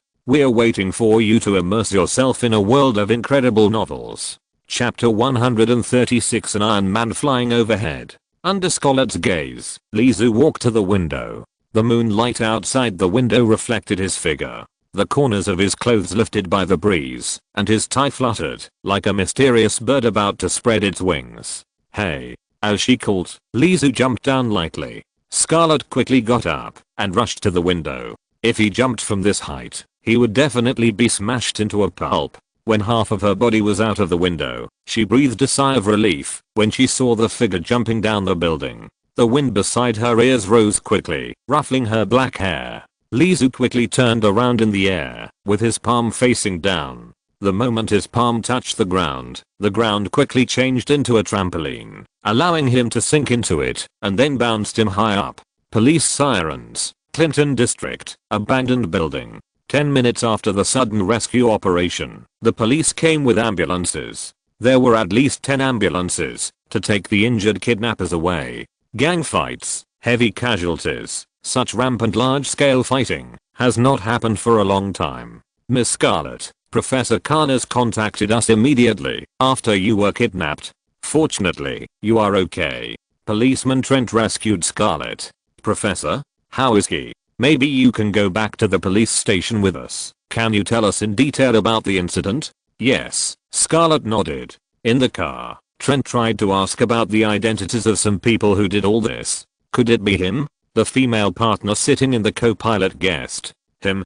Trent frowned. He also had a guess in his mind. As long as he was a policeman, he would never want to deal with him.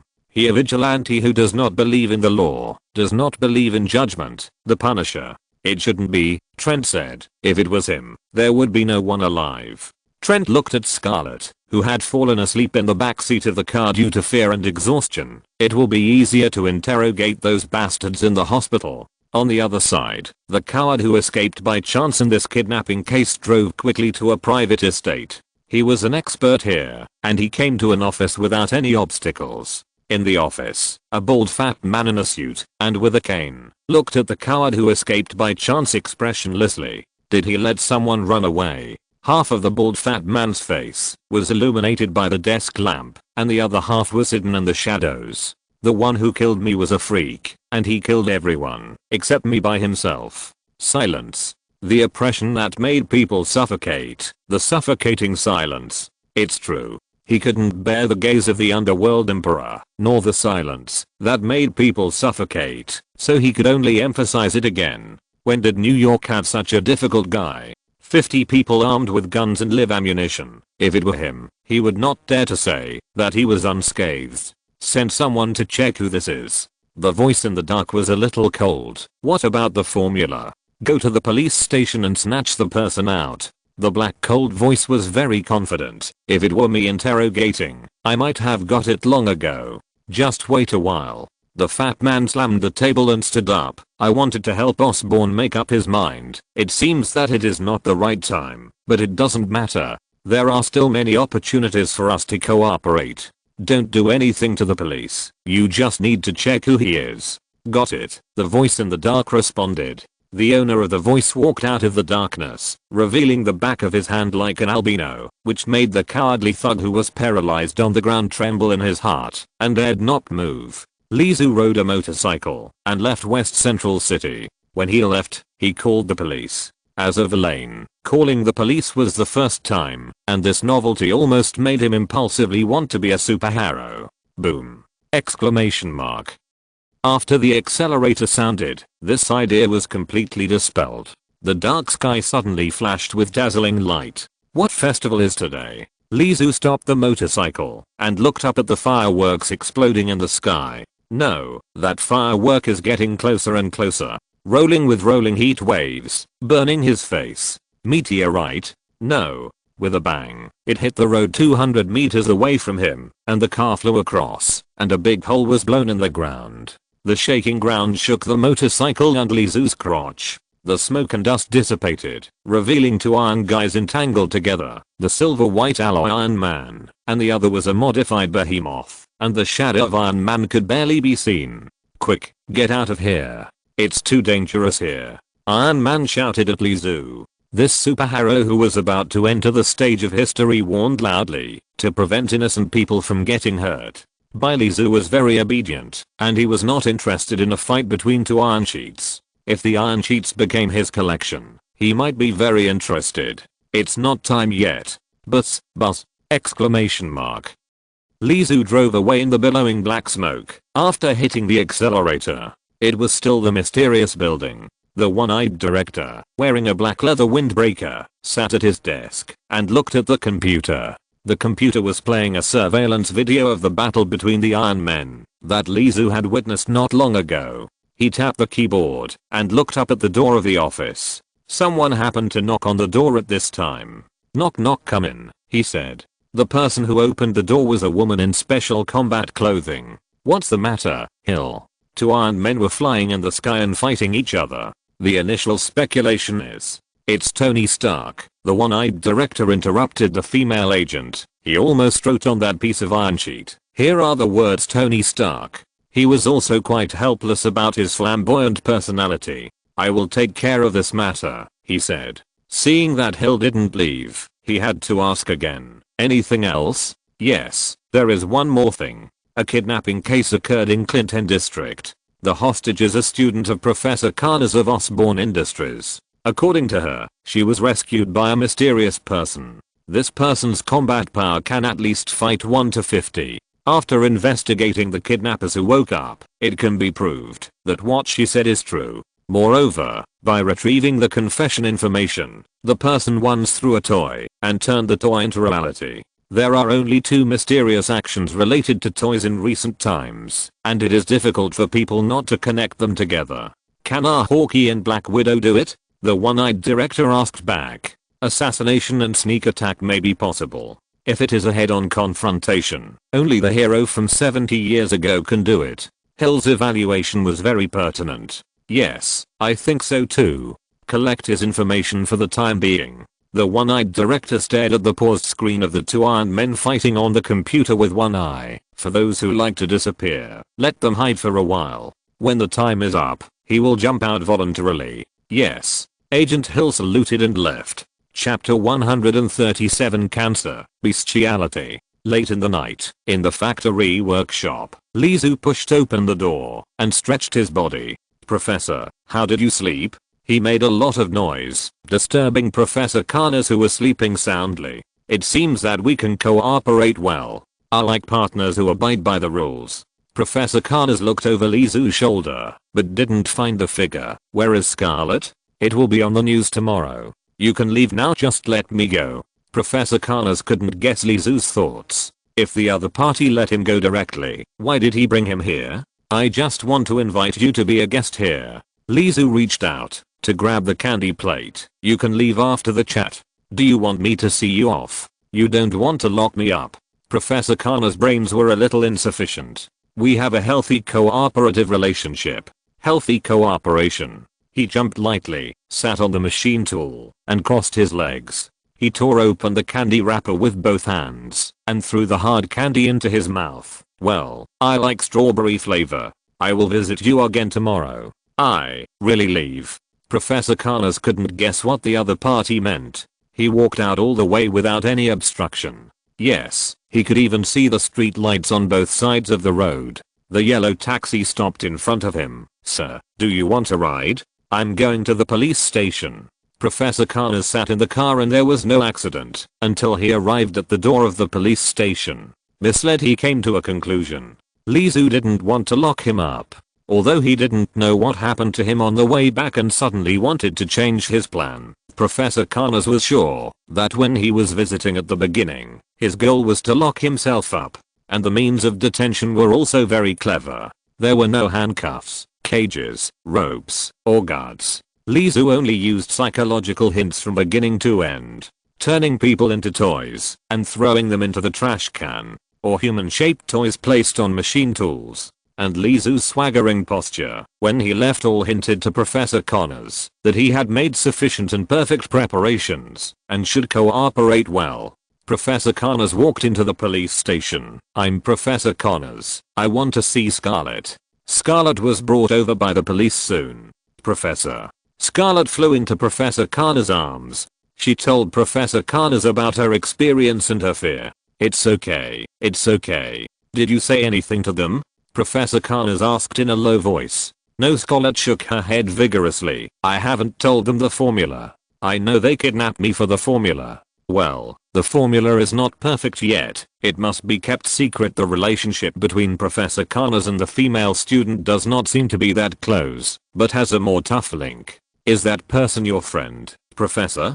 Scarlet asked. No, but don't tell the police too much. A monster that can fight 50 people is far more terrifying than a kidnapper. What's more, Professor Connors knows the other party's more terrifying ability better. In addition to trade wars and terrorist attacks, what can bring a fresh air feeling to this gloomy world? Explosive news. The battle between the men in armor in the sky instantly ignited this silent world. Major internet websites were attracted by the photos taken. The media's keen sense of smell also noticed that Playboy Tony Stark might be related to the mysterious Iron Man. Just when young people all over the world were excited, Osborn Building welcomed visitors again. Professor Connors, a friend is looking for you. The security guard called Professor Connors' office. Which friend? The one who came to see you in a green suit yesterday. At this point, the security guard smiled at the person in front of him. The security guard returned the phone to the receptionist and eagerly pulled Lizu to his security room. Professor Connors' student was rescued by a mysterious man. It is said that he can beat 50 people alone. Who do you think is more powerful, him or the flying Iron Man? The security guard stared at Lizu with sparkling eyes. Others may not know, but he knows the cause and effect. The sudden visit of the man in the green suit yesterday, and then Scarlet was rescued. The two sides are definitely connected, or they are the same person. You're here. Haha. Professor Connors' laughter broke the weird atmosphere. Next time if we have time, maybe we can talk in detail. Lizu extended his hand to the security guard, but when the two of them were about to shake hands, Professor Connors grabbed Lizu's wrist and stopped him. Next time, we have more important things to do. Lizu felt a little regretful and sighed to this observant security guard. It seems that it can only be next time with Professor Connors leading the way. They passed through the Osborn building, enter the third level password and scan the fingerprint. After layers of blockades, the two came to a research room full of high technology. Don't do anything to the people here. Professor Connors knew what would happen if he was touched by this man, and he was willing to make the worst plan. We just had a good chat. Lizu spread his hands innocently. You want me to study you? Let's draw blood first. Blood will reveal all the secrets in your body, but discovering your own secrets is a necessary way to thoroughly understand your body. The powerful biotechnology of Osborn Industries is second to none in biological research. 20 minutes later, when Lizu was about to fall asleep and enter his dream, Professor Karnas finally came to Lizu with his research materials. A pile of incomprehensible materials. The first sentence Professor Karnas said was more of disbelief than a question. How did you survive until now? Was your last doctor a witch doctor in the Middle Ages? He used bloodletting to treat you, filling your body with completely incompatible blood. Although this strange blood has given your body a strong self-healing ability and strengthened your physical fitness, this is not even human blood. Professor Karnas felt more and more incredible. But it's not all good. The blood flowing in your body has merged with your blood cells and cannot be separated. The energy overflowing from it will affect your spirit. Speaking of affecting caution, Professor Karnas thought of the enhancer he was participating in Osborn's research. It's like cancer. He gave his evaluation. Your body will be constantly destroyed, but those energies will heal you, and your body will begin to deform, even if this may have an impact on your appearance. Professor Karnas said in a solemn tone. The man in front of him might become a monster. Beast. Chapter 138. Old Business. Thanks to the records in the Book of Dagon, the pros and cons of blood therapy are also recorded. The power contained in the blood of the old gods is a curse, a punishment for humans who spile the power that they should not touch. It is also possible that people can become closer to the form of God. Beast transformation is recorded in it. Beast transformation? Is it related to the source of your power? Professor Karnas was interested. At the beginning of the birth of the earth, they staggered from the stars. Lizu looked at Professor Karnas, as if explaining some facts. Is this blood this? Professor Karnas did not believe in myths, but those who came from the stars should refer to aliens. But this blood actually belongs to aliens? Lizu stopped at that point, as if a subtle light was lit in the dark abyss, not for illumination, but only to lead people into it. I hope you can help me merge this power with my body completely. Lizu pointed at his stomach, then moved to his chest. Completely, merge into one. You have already merged into one. You just need to wait for time to digest, and you will eventually merge into one. Professor Karnas said. Besides, I don't know what effect the acceleration will have on your body. Maybe the consequence of fusion is not a good result, and it is more likely to cause your direct death. Waiting for the body to digest is better than forcing the body to merge and then explode, right? The faster the better. I have long wanted to shoot myself in the head. Lizu didn't care at all. From his tone, it seemed that he had been looking forward to death for a long time. Freak. Professor Karnas made a judgment in his heart. I have violated Osborn's regulations by bringing you in for inspection. If you want to study in detail, it will cost a lot of money. Osborn will not fund this research. Speaking of research funds, Karnas also gritted his teeth. Isn't his research restricted by research? There is enough mysterious power, as well as the temptation to perfect his research and grow a new arm again. What's more, Mr. Osborn has been cutting his research funds for another study, and he is now in urgent need of new funds. How much money do you want? I'll give you. Lizu's words finally overwhelmed Professor Karnas' lost sanity. It's a pleasant chat today, aren't you worried that I will take this information and crack the secret of your body? That's not my secret. Lizu opened the door, backed out first, leaving only his head in the crack of the door, and smiling at Professor Karnas. It's its secret, and it is extremely looking forward to someone studying it. If you can be curious about it, that is its greatest expectation. When people are curious about the abyss, they should also be prepared to fall into the abyss. I'm Iron Man. Tony Stark is Iron Man. At his latest press conference, and also on the radio of every taxi. He's really ostentatious. He's a rich man. The Indonesian driver grinned. Now, he's a flying Iron Man. There must be more women willing to lie down beside him. I thought they would lie down under his crotch. Haha, that's definitely an entertainment program. The taxi driver slowly turned the steering wheel. Here it is, $32. He stopped the car and took the money handed over by the other party. Although I like doing this business with you, you can just find a bank at any place. Why go around half the city to withdraw money here? Change your money. The driver was very kind.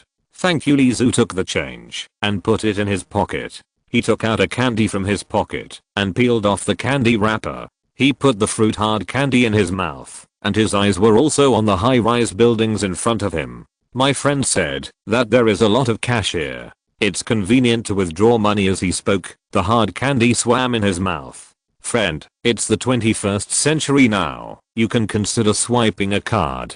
But it's nice to chat with you. The taxi drove away. Swipe the card? I don't know how to hack. I can only rob cash. Lizu walked towards the bank. His muttering to himself was not heard by anyone. That's right. He was going to do his old business as a villain and go to the bank to withdraw money to fill his pockets. At the door of the bank, two security guards in bulletproof vests, holding rubber sticks in their hands and pistols on their waists, were seriously watching everyone passing by. He walked 2 steps forward, and the green light on the crossroads happened to be on.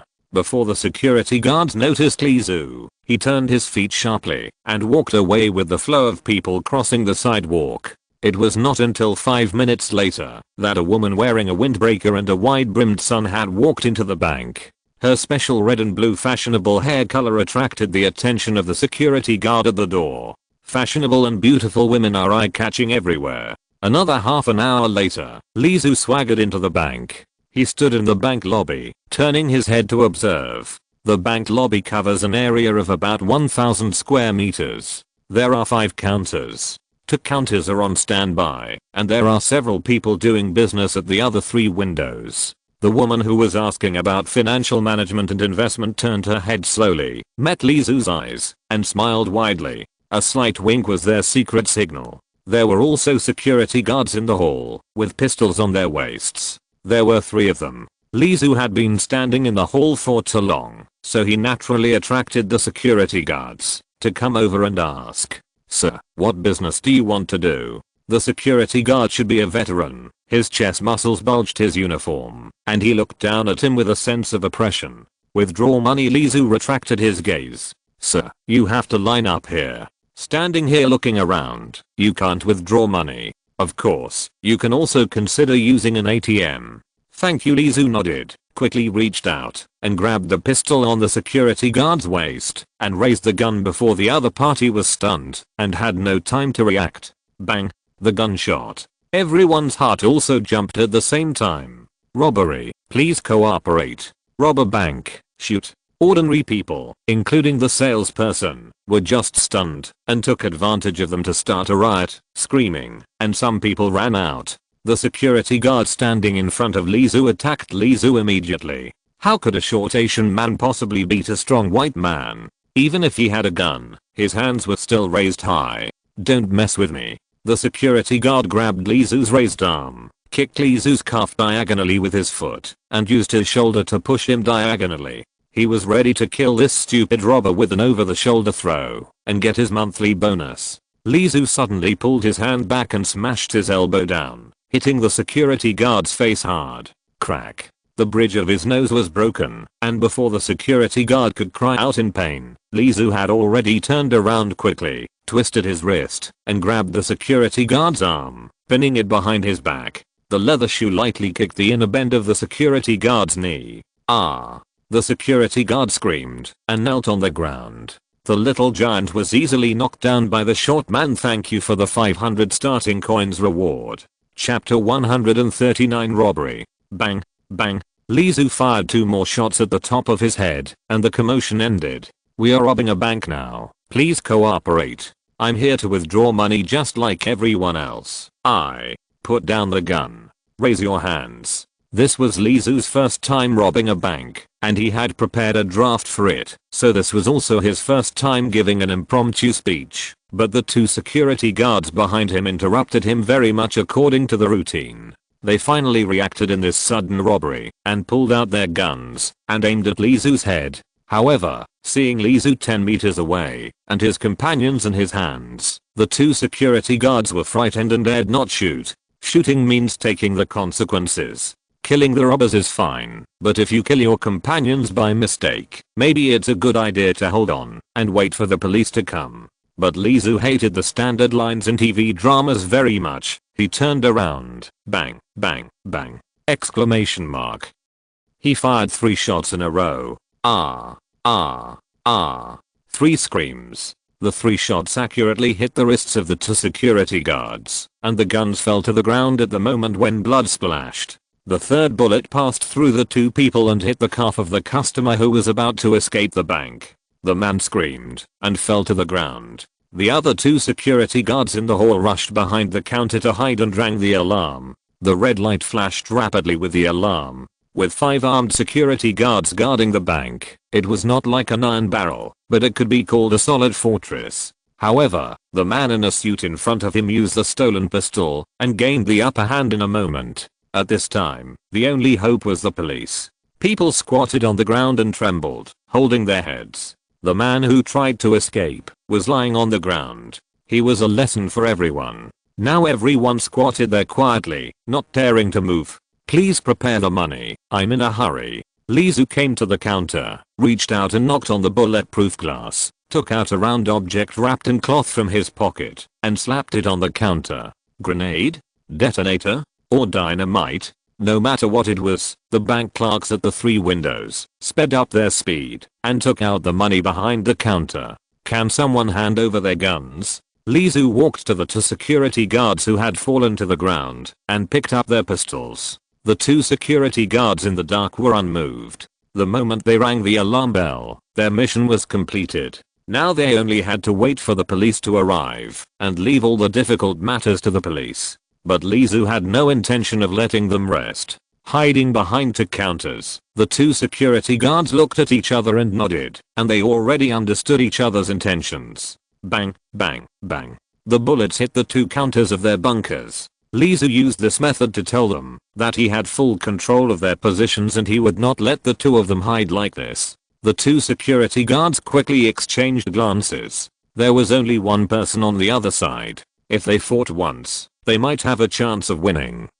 The 2 were puzzled. The gunfire stopped. Above their heads, a dark shadow shrouded them. A man holding 2 guns spread his wings and swooped over like an eagle, quickly kicked out and fired. The security guard who was kicked was lucky enough to faint, but the security guard who was shot was not so lucky. The bullet hit his shoulder, and the pain hung on him, making it difficult for him to faint. "I just came to withdraw money. Why did you call the police?"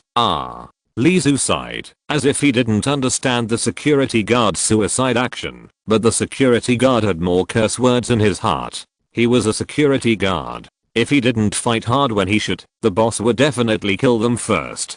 "Please go and close the door and lower the gate." He heard the sirens in the distance. Lizu kicked the pistol away and said to the security guard who was shot in the shoulder. The gun was pointed at his head. The security guard also witnessed Lizu's shooting skills with his own eyes and dared not refuse. At present, it seems that this is a closed environment and everyone, including Lizu, is trapped here.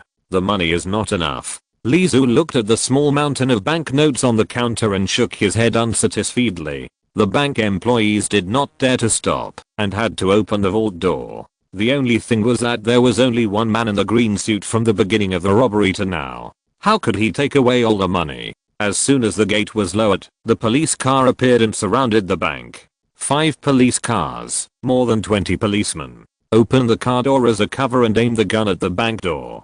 "We are surrounded now." Lizu was not panicked. Everything seemed to be going according to his outline. The process was also exactly the same. "You have been surrounded. Now release the hostages immediately. Put your hands on your head and walk out. I can guarantee your safety." The sound of the horn was sometimes louder and sometimes softer, and Lizu exhaled. This cliché made him want to vomit even in various types of movies.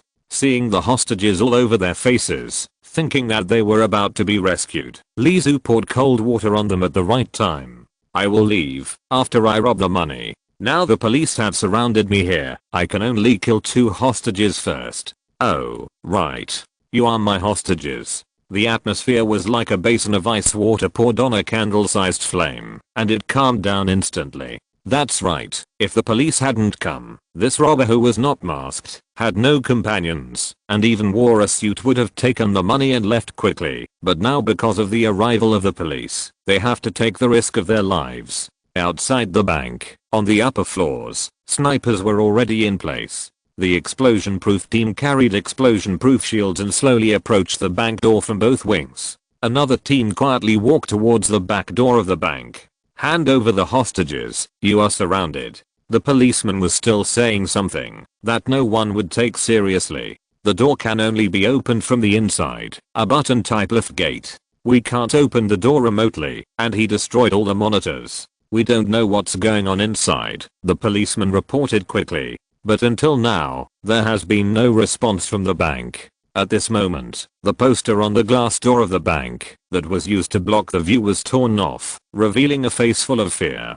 It was the hostage, who was holding a loudspeaker for the person behind him. A faint outline of a green suit could be seen behind the hostage. Is the sniper sure? Asked the sheriff. No, the field of view is too narrow. The other party seems to have a complete grasp of the sniper's position. It is impossible to shoot. Just as the police were whispering, a voice came from the bank. I know you are going to rush in, but I have one thing to remind you. I have 23 hostages now, and I just want to take the money away. Prepare a car for me, and fill it with gas. As long as I meet my requirements, I cannot kill anyone.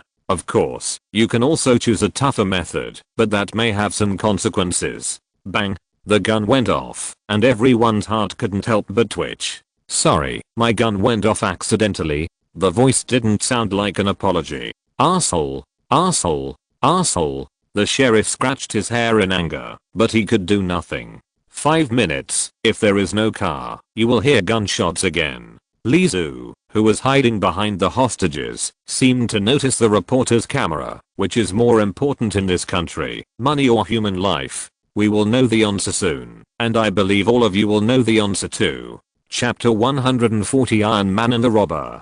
Sheriff, what should we do? Wait a little longer. The sheriff took a deep breath. If he let the bank robber go, his future would definitely not be easy, and if he let the robber kill the hostage, he would also be held responsible. However, only the robber who captured the hostage had the right to speak, and the sheriff did not believe that anyone would kill him and shoot his life-saving trump card. How is the backdoor breakthrough? The sheriff could only hope for a surprise attack. Lost contact. Damn it. Damn it. Damn it. Damn it. The sheriff pulled a handful of hair fiercely and stomped his feet in anger. For 5 minutes of silence, the world seemed to be paused. No one dared to move, and no one dared to breathe. Okay, 5 minutes are up. It seems that I have captured a group of people who are not very valuable in this city. I'm really unlucky. The voice in the loudspeaker was regretful. People with no value. There is no need to live. Bang. Gunshot. The glass was splashed with red liquid and then wiped off by a hand, barely revealing a face. The person wiping the blood was a new hostage, and he would be the target of the next bullet. He actually shot. The sheriff's face was livid. He was sure that he had met a madman who didn't take human life seriously, including his own life. 4 minutes later, it's still my request. If my request is not met, I will release 3 hostages at that time. Release 3 hostages? The police were stunned. Could they get hostages if they delayed it? There was no sound in the bank again. Sheriff. The police officer cast an inquiring look. The robber inside was a madman. Delaying it would only make the situation worse. Give us some more time, and we will prepare according to your requirements immediately. The sheriff shouted with a stiff upper lip. Through the TV station's broadcast, this bank robbery quickly appeared on people's TVs, computers, mobile phones and other devices. One group of people were cursing the damn robbers, while another group of people were reveling. That's right, in this country, human lives are divided into levels. At this time, someone stood up and made it clear with the robbery. It was like tearing off the last fig leaf. Osborn Building. Professor Connors, I'm very sorry, your research project may have to be suspended. Norman Osborn took the initiative to come to Professor Connors' office and said apologetically, our research and development has encountered funding problems. Other shareholders prefer to study wearable exoskeletons, just like the playboy who wears iron and swaggers through the streets. I admit that he has made a good advertisement. Our biotechnology research, your project, and my project may all be stopped due to funding issues. Mr. Osborn, I'm just a little bit away, do you understand? Maybe in 2 months we can start biological experiments. Professor Connors tried hard to fight for himself, but he could only get Norman Osborn to keep saying sorry. If you can give me the formula, Norman Osborn meant something, but the news that suddenly appeared on the computer had attracted Professor Carnaz's attention. In Norman Osborn's view, this was Professor Carnaz's deliberate diversion of attention. The professor was unwilling to give him the formula. There are always people who want to take shortcuts in this world. Norman Osborn said as he watched the bank robbery in the news. They will suffer for this. Professor Carnaz stared at the computer monitor for a long time without saying anything. Wasn't that Robert Lizu? Norman Osborn knew that it would be no good to continue the stalemate, and the decision of the board of directors had a great impact on him, so he hurriedly said goodbye, leaving Professor Carnaz whispering in disbelief. He said borrowing money, but he actually robbed a bank? 4 minutes passed. Time is up. Mr. Sheriff, you still haven't met my request. What a pity. The car is on the way. The sheriff said hurriedly. With his position, he could no longer bear the second time that a hostage was shot for this. The sheriff wished he could take the bullet himself now. Standing here was simply tortured. I'm a very principled person. You will get 3 hostages. The gate slowly lifted, and the 3 tied hostages slowly walked out, and immediately a policeman stepped forward to take the hostages first. I forgot to tell you. Lizu's subsequent voice froze the policeman's movements. They all have time bombs tied to their bodies, with a countdown of 10 seconds. I have tested the power, and the explosion radius should be about 5 meters. This is a downtown area. If you don't have the ability to defuse the bomb within 10 seconds, I suggest you shoot the 3 hostages here, lest they cause more casualties, right? His voice was like the mockery of a demon in hell, making people angry, terrified, and excited. The first step out of the bank door, the time bombs tied to the 3 hostages began to count down 10, 9, 8, 7, 6. The hostages' instinct to survive made them rush to the police quickly. Stop. Stop. The policeman hiding behind the police cars panicked. Looking at the 3 hostages rushing quickly, they subconsciously stepped back and turned their guns towards the hostages. Stop. Don't come over here without permission. 5, 4, 3. There is no time left. No one can rescue the hostages. Maybe, just shoot them dead, or shoot them in the knees, as long as they can stop them from getting close. This city is much dirtier than we see with our eyes, isn't it? Lizu turned his head and looked at the mountain of banknotes that almost lifted up all the deposits in the vault, and smiled knowingly. Oh. Suddenly, an untimely sound appeared in the sky. The Iron Man with golden spray paint and red paint half knelt and hit the ground. Boom. Iron Man, a superhero, a bastard who likes to use brute force to destroy people's careful arrangements. Don't worry, everyone. Iron Man's shoulder armor bounced off, and 3 red cutting rays passed by, and the bomb countdown ended. The 3 hostages fell to the ground as if exhausted. Professional bomb disposal personnel stepped forward to take away the bomb, and the stretcher took the 3 hostages away. The suffocating air suddenly became unobstructed at this moment because of the Iron Man, who fell from the sky. Don't be afraid, Iron Man will always show up at the most critical moment. The guy in iron was very proud and indisputable. His appearance completely destroyed all of Lizu's previous preparations and stole all the limelight. Mr. Robber inside, you'd better surrender your gun and come out with your head in your hands. I have locked on to you. Maybe you can try to see whether your gun is faster or mine is faster. Chapter 141 New Pursuer. When a person puts on iron sheets and covers his face, he will become another person. He is closer to the saint, savior, or superhero that people imagine. The high-pressure environment created by Lizu that made the police helpless was shattered as Iron Man descended from the sky. The police breathed a sigh of relief. The arrival of Iron Man was not as simple as saving the hostages. It was to restore the momentum. They were not played around by the villains. Nothing could be more exciting than this. Whether it was the police at the scene, the hostages in the bank, or everyone watching the battle in front of the screen, they can win, and justice will surely defeat evil. What's the situation inside? Iron Man asked the sheriff in charge of the scene. Although the sheriff knew that he should not ask for help from a vigilante, it was definitely the most appropriate to let Iron Man intervene and help at the moment. I don't know how many robbers? Iron Man asked again. I don't know either. The sheriff blushed. It's not that they are incompetent, but in such a short period of time, the robbers have used terrorist actions again and again to hit their nerves. The police have been led by the nose all the time, so that they are still on edge, and are overwhelmed by the robbers' methods. Okay, I understand. It seems that I have to make my own plan of action for the break-in. The gate of the bank slowly rose, forcing Iron Man to stop his plan of break-in. The robber in a green suit strangled a lady's neck with his left hand and walked out slowly. Looks familiar. Iron Man looked at Lizu, but he rarely remembered a man's appearance. If it was a beautiful woman, he would definitely remember it. Let go of that beautiful lady while you haven't been in jail for too long. Iron Man's words were not so much persuasion, but the leisure in them was more like he was sure of victory, just wanting to see what the guy in front of him could do. Maybe your high-tech iron sheet is interesting, but my bullets are definitely faster, right? Lizu gestured to Iron Man, who had a gun in his hand, which was now against the hostage's head. Even if Iron Man has 100 ways to blow his head off, his bullet will definitely blow up the young woman's head before that.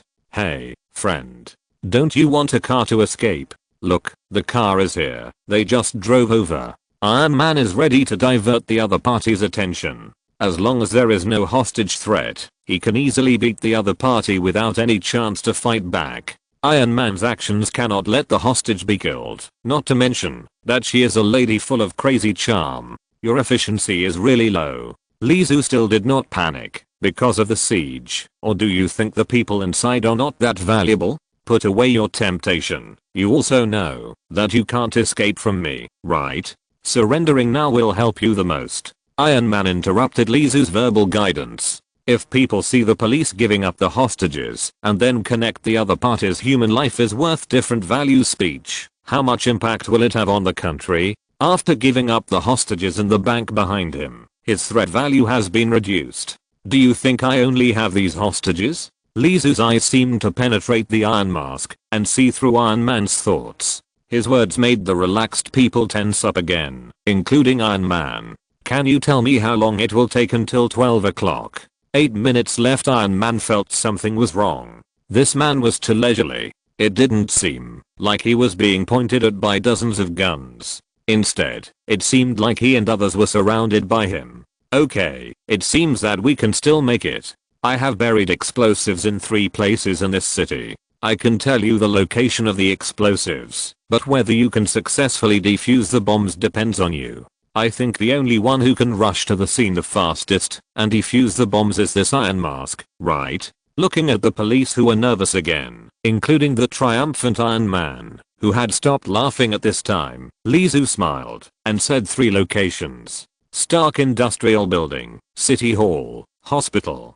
Detailed locations, no secrets. Have you ever thought that your action would fail? Iron Man did not fly away immediately. These locations were very close, but they were all densely populated areas. Only if you have thought about failure, you will be so crazy to set a time bomb to explode at 12 o'clock. Of course not, just make an extra preparation. Lizu denied. What he meant was that whether the bank robbery failed or not, the bomb at 12 o'clock would explode. Letting the fire fill the city seemed to be another plan of his, which had nothing to do with the plan of robbing the bank. Madman. Sir, there is a phone call, a strange call. The artificial intelligence Jarvis reported in time. I don't have time to get through the phone now. Iron Man sprayed flames from his feet and soared into the sky with hot air. He only had 4 minutes to solve the bomb, and every second of stalemate here would put the people of this city into a greater crisis. Sheriff, the next thing is up to you. Failed to contact Tony Stark. It was still the strange building. Agent Hill put down the phone and turned his head to report to the boss behind him. Contact Hawkeye immediately and let him get rid of the guy in the green suit. Why did such a madman appear recently? The one-eyed director had a headache. There are more than one green guy in trouble recently. By the way, don't forget to remind Hawkeye that the woman is not a hostage. He should be able to see that. She is not a hostage? Mariah Hill asked, puzzled. Have you ever seen a hostage chewing gum? The one-eyed chief pointed out the detail that everyone subconsciously ignored. Although the woman was crying and afraid, she had gum in her mouth. Even if it was only for a moment, the one-eyed chief was sure that he saw it. Lee Zhu took the hostages, got in the car and drove away.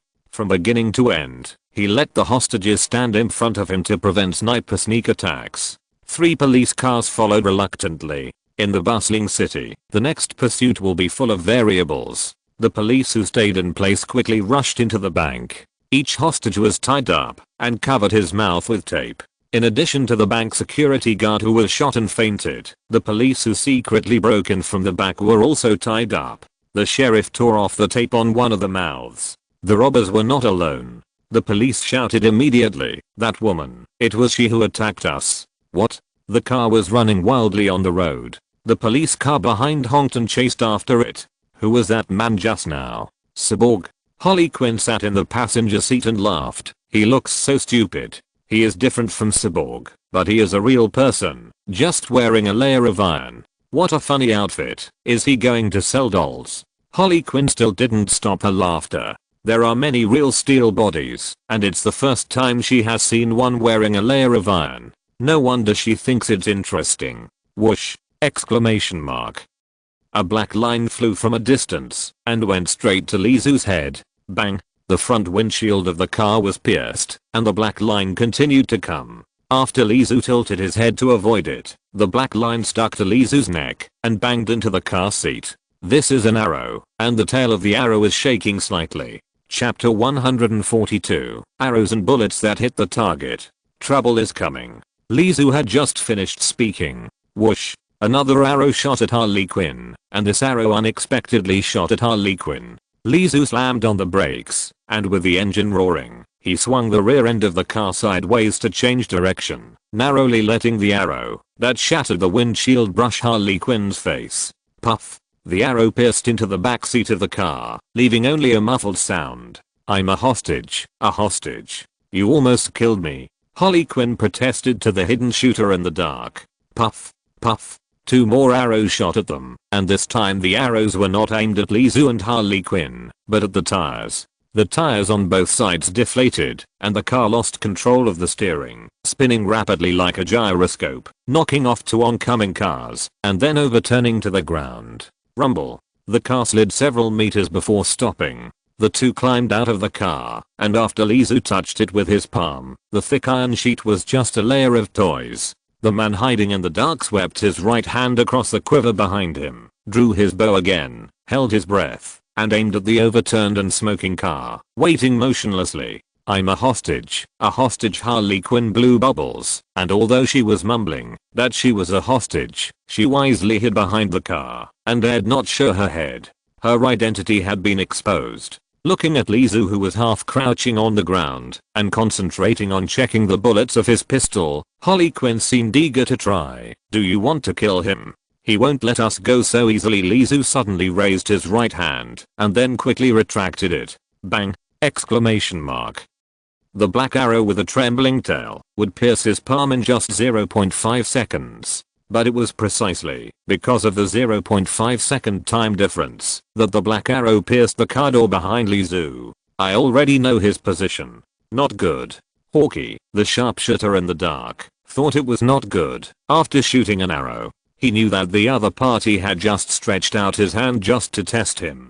As a sharpshooter, Hawkeye was more confident that he would make the other party return injured because of the hand stretched out for testing. Unfortunately, he was still a little short and the arrow he shot missed the target. In contrast, Hawkeye's position had been exposed. If he missed the target, he would flee thousands of miles away. As a sharpshooter, his ability to escape was definitely not inferior to archery. Bang! Sparks exploded from the tip of his toes. Hawkeye was shocked and retracted his ankle and retreated. Was he deliberately hitting the wrong side, or was he just hitting here by chance? Behind the black car, Hawkeye didn't dare to move for a while. He could determine the position of the robber in the green suit by using the rear view mirror. 13 meters away, Lee Zhu stood in the middle of the road with a gun in both hands. This street had been cleared by the special department long before he drove here. This was a specially prepared urn, used to catch turtles in the urn. Hawkeye. Lee Zhu didn't need to see the other party to know the identity of this sharpshooter who was as famous as the Green Arrow in another world. At this time, he stood loosely in the middle of the road, with flaws all over his body. Hawkeye, hiding behind the car, looked at Lee Su standing suddenly in the middle of the road, gritted his teeth and jumped out, and at this moment, he put an arrow on the bow and pulled the bow. Buzz bang! Exclamation mark. The bowstring was pulled to a full moon. Whoosh! The sound of breaking through the air was fast, and in the blink of an eye, he got in front of Lee Su, and the spiral arrow pierced his face. It could drill a hole in an iron sheet, let alone a human face. Bang! The gun shot. Dingling, the shell fell to the ground. At the same time, the flying black arrow also fell to the ground. Hawkeye, how is it? Hawkeye asked in his earphone. He is a master. Hawkeye was solemn.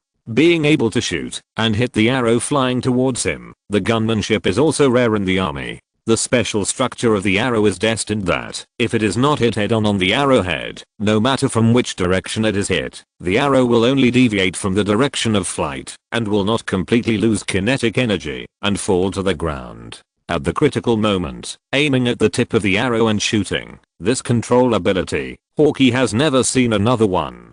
Sharpshooter. His eyes rarely became serious, and his eagle-like eyes locked onto Lee Su's figure. Bang! Hawkeye had just landed, and his shoulder muscles hit the ground hard, scratching his skin, and he quickly hid behind another car. Hawkeye rolled twice with inertia, and at the same time, pulled out the arrow, drew the bow, and aimed at Lee Su. Whoosh whoosh whoosh. 3 arrows, one fast, one medium speed, and one slow. The 3 arrows were about to reach Lee Su, but they all went forward at the same time. Lee Su raised his hand quickly, bang bang bang. 3 crisp gunshots, and 3 arrows fell to the ground. One shot might be a coincidence, but hitting 3 at once, that dynamic vision was also beyond the human level. Lee Su began to walk towards Hawkeye, raised his hands and fired, and kept firing, but just in time, blocked all the directions where Hawkeye might show his head with bullets. Relying on firepower suppression, Hawkeye was firmly controlled behind the car, and could not get away, which also made it convenient for him to slowly approach the opponent. Short time to reload. Hawkeye seized the opportunity and shot out with a slingshot. The arrow was not as fast as a bullet. If you want to hit a flying bullet with a bow and arrow, you must be a mythical figure. The opponent was obviously not an ordinary person. He changed bullets very quickly. Hawkeye had just rushed out when the gun opened fire again. Hawkeye had to turn around to avoid the bullet, and at the same time he pulled out an arrow and shot back. The two of them got closer and closer. When the bullets in the gun were shot out, and the black arrows in the quiver behind him were used up, the two of them ran at the same time. Encountering a sharpshooter, Hawkeye's desire to win was already high. Now he was not only facing a criminal.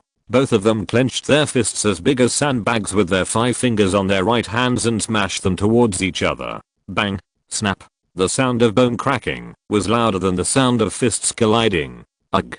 Hawkeye's sharp eyes shrank, and he gritted his teeth to prevent himself from making a sound. The two sides bumped fists, but Hawkeye was knocked away by a punch. Lee Su took 2 quick steps and raised his knee to hit Hawkeye. When Hawkeye landed, Lee Su's knee would also hit him. Hawkeye, who had experienced the power of Lee Su's punch just now, knew that this knee attack would definitely cost him his life.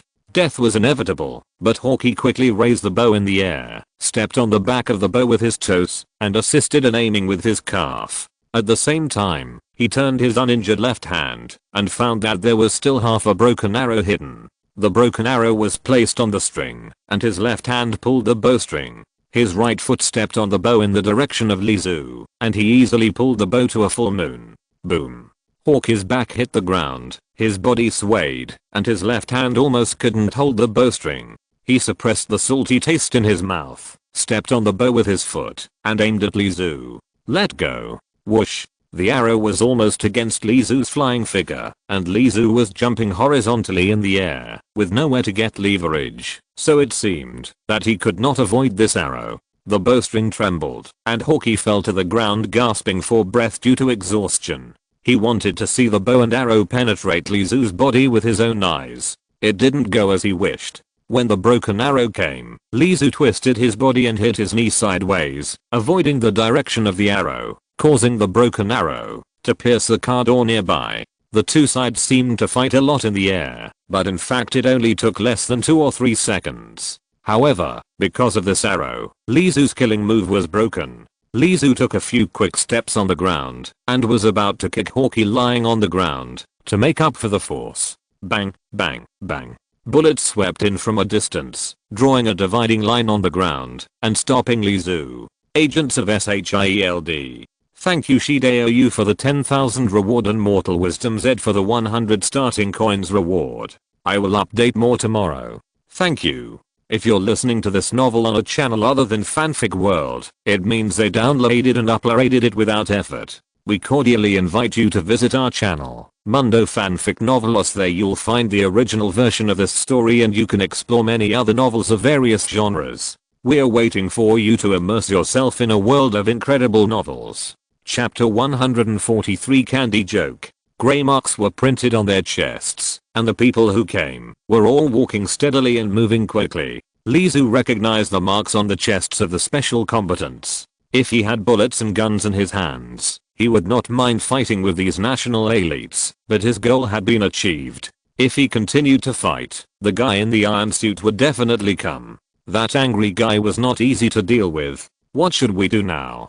Harley Quinn, who had already torn off her windbreaker, took off her hat and restored her normal makeup, also ran. It's time to run for my life. Are there also hateful bats during the day? Harley Quinn looked up at the sky while running. Maybe there are irons, hammers, spiders. They prefer to appear at this time. Just like a concert, everyone appears in an eye-catching way. Isn't that how we appear? Too bad. I miss Gotham. Harley Quinn sighed. She couldn't understand why the superheroes here were different from those on her side. Aren't making a big fuss just a trick of supervillains? Gotham, we will go back. Chase him. Hawkeye noticed his companions rushing over, holding his broken wrist. We must catch him. Got it. Several agents chased him without stopping, leaving only one person to take care of Hawkeye. Are you okay? The red-haired female agent squatted beside Hawkeye and helped him up, looking at his twisted and deformed arm worriedly. Hawkeye shook his head. He is a very scary person, a sharpshooter, and very strong. He broke my bone with one punch. But next time we fight, I will definitely not lose. The red-haired female agent comforted. Don't think too much. He needs you to go back and report the situation. What about you? Why did you rush over? Don't you have your own mission? The agent pointed to her headset and raised her eyebrows at Hawkeye. There is a result, but I just happened to receive the news that you were nearby, so I came to see you. I didn't expect you to be so miserable, she teased, trying to ease the atmosphere. If he hadn't shown mercy, I would have died. Hawkeye shook his head. Go back first. He wants you to report the situation, and a certain Iron Man is probably stomping his feet now. Iron Man stepped on the jet of flames and flew low over New York. The superhero flew over his head, causing the citizens to cheer. The more he heard the cheers, the more solemn the expression in Iron Man's metal helmet became. The bomb that the madman placed in the downtown area must not explode, for the sake of innocent lives, and for his reputation as Iron Man. Jarvis, speed up, we don't have much time. The company, City Hall, and the hospital call up surveillance to find the bastard in green clothes just now. I want to know where he buried the things. The blue AI stripes fluctuated and easily entered the surveillance of various regions in an instant. Sir, after comparison, we have found surveillance videos that meet the target. The calculation speed of artificial intelligence is extremely fast. The man in the green suit is easy to identify walking in the crowd. Mark the location where he buried the things and evacuate the surrounding people at the same time. Yes sir. Jarvis executed the order in an orderly manner. 120% drive. Go faster. Under Tony Stark's command, the flame of the Iron Man's foot thruster surged by another third, and the speed increased sharply. In the hospital, the old man in the wheelchair was under the shade of trees, looking at the visiting girls who were walking by in the distance, peeling off the candy wrapper leisurely and stuffing the hard candy into his mouth. But 2 seconds later, he spat it out. I have no teeth, and you still give me hard candy. But he smacked his lips. It tastes good. Bang. The Tin Man fell from the sky and smashed in front of the old man. Where is it buried? Next to that gentleman's wheelchair. When Jarvis reported, the holographic image had already circled the open space next to the surprised and stunned old man in the wheelchair in Iron Man's eyes. Sir, can you please move the wheelchair? Iron Man's mask popped open, revealing the face of Tony Stark. Oh, Tony Stark. How are the twins from last month? The old man quickly recovered from his stunned state. I'll talk to you in detail next time. Can you tell me a few things? He asked. A few hours ago, did a bastard in a green suit come and bury something here? Ah, you mean him. He's a psychopath.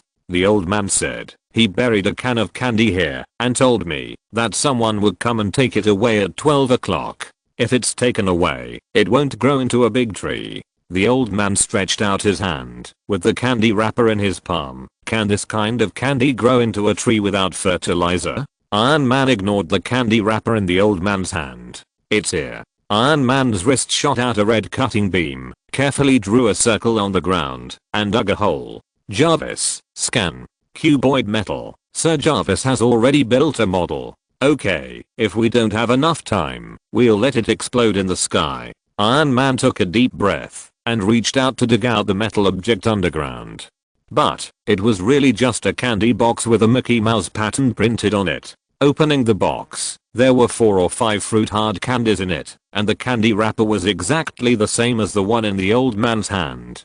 Damn, I got cheated. Iron Man dropped the candy box and rushed into the sky again. If this place was fake, then the other 2 places were likely to be fake too. But he couldn't afford to gamble. The old man raised his hand to shade himself from the sun and looked at the flying Iron Man. Someone really came to rob. Municipal building. What was dug out was a candy box. Because of Iron Man's sudden arrival, a news report that Iron Man ignored authority and rushed into the municipal building wearing a lethal battle suit was being drafted. Stark Industries. The result was still as expected. It was still a candy box. At 12 o'clock noon, the explosives did not explode, and the candy box did not explode. Everything was still normal, except that Tony Stark was wearing a battle suit and sitting on the roof of his own building, his face full of anger. I was fooled. As a new superhero, he was fooled around by the other party. The candy boxes in 3 places were left behind with a premeditated plan, a zero-cost intimidation operation. A new system must be developed immediately, at least next time. This trick will not work. Iron Man will not give up so easily. Sir, the phone is on the line. Jarvis reminded again. Please answer it. I want to see who has been calling. Hello, this is the Strategic National Defense Attack and Logistics Support Agency. What? What agency? The voice on the other end of the phone did not continue to repeat the name. We just called you. This is just a scam. But because of your departure, he escaped. Tony Stark did not blame himself for what the other party said, but asked, you are so powerful, why did you let him escape? Do you have time? I think we can talk.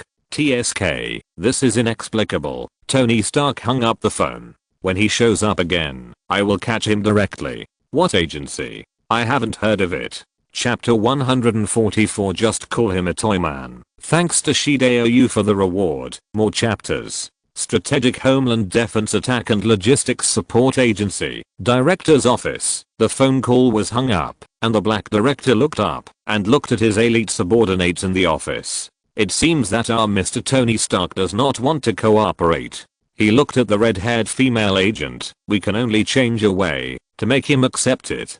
Beautiful women must be more convincing than me. After completing this mission, you sneak up on him. Yes. The director looked at Hawkeye, who had been simply bandaged. He was still indignant and thought he should not lose to the other party.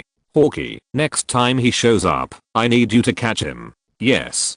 Hawkeye nodded immediately. He is a sharpshooter, not a strongman. It is normal to be at a disadvantage when fighting with criminals, and he is confident that he can win next time. By the way, you and Phil go. Something fell from the sky. After Hawkeye and the red-haired female agent left, Phil Coulson and Mariah Hill were left in the office.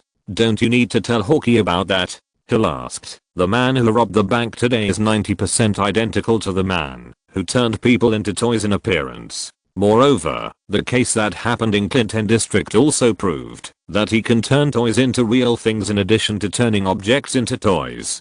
Hawkeye will soon get over this failure, but the premise is not to put too much pressure on him.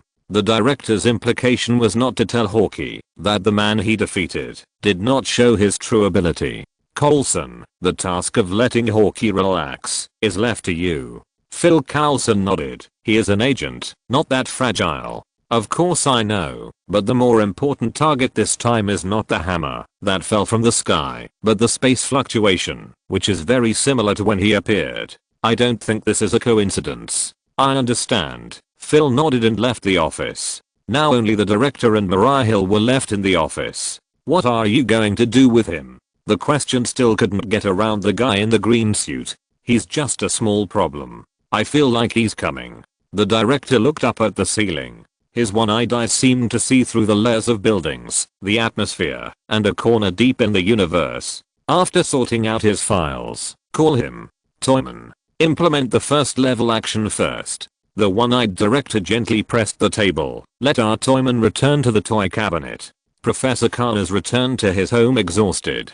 He opened the door with the key, took off his shoes, and put on slippers. His project was forced to stop. A scientist would not be unemployed, but if he could not achieve his goals, what was the difference from being unemployed?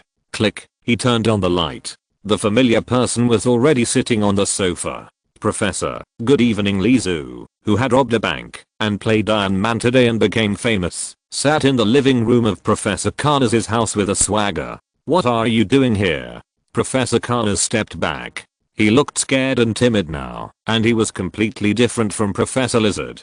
Let's continue to talk about our cooperation. You killed someone. It's not me, it's the police. If they had prepared the car earlier, things would definitely not have gotten worse. They are willing to sacrifice lives for those investors, just like those investors sacrificed your project. Lizu's voice was bewitching. Although he spoke bluntly, the special aura he exuded made Professor Connors, who was already resentful, find a sense of identity. You, the money, it's in your bedroom.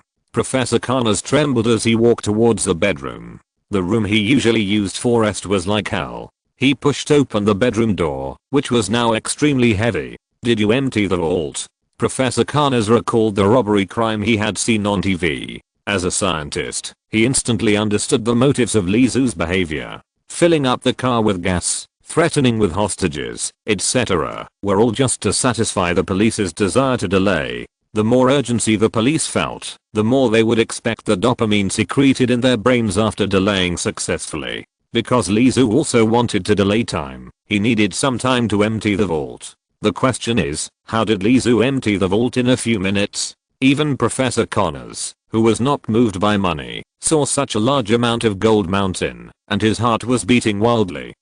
He closed the door and turned to look at Lizu. Our research will start soon. There is a project in South Korea that is very good at reconstructing the body. The temptation of money and the fact that he went to Osborne for funding today made Professor Connors make the final choice. Lizu's ears moved and said, "It seems that I should go. I won't disturb your rest, Professor."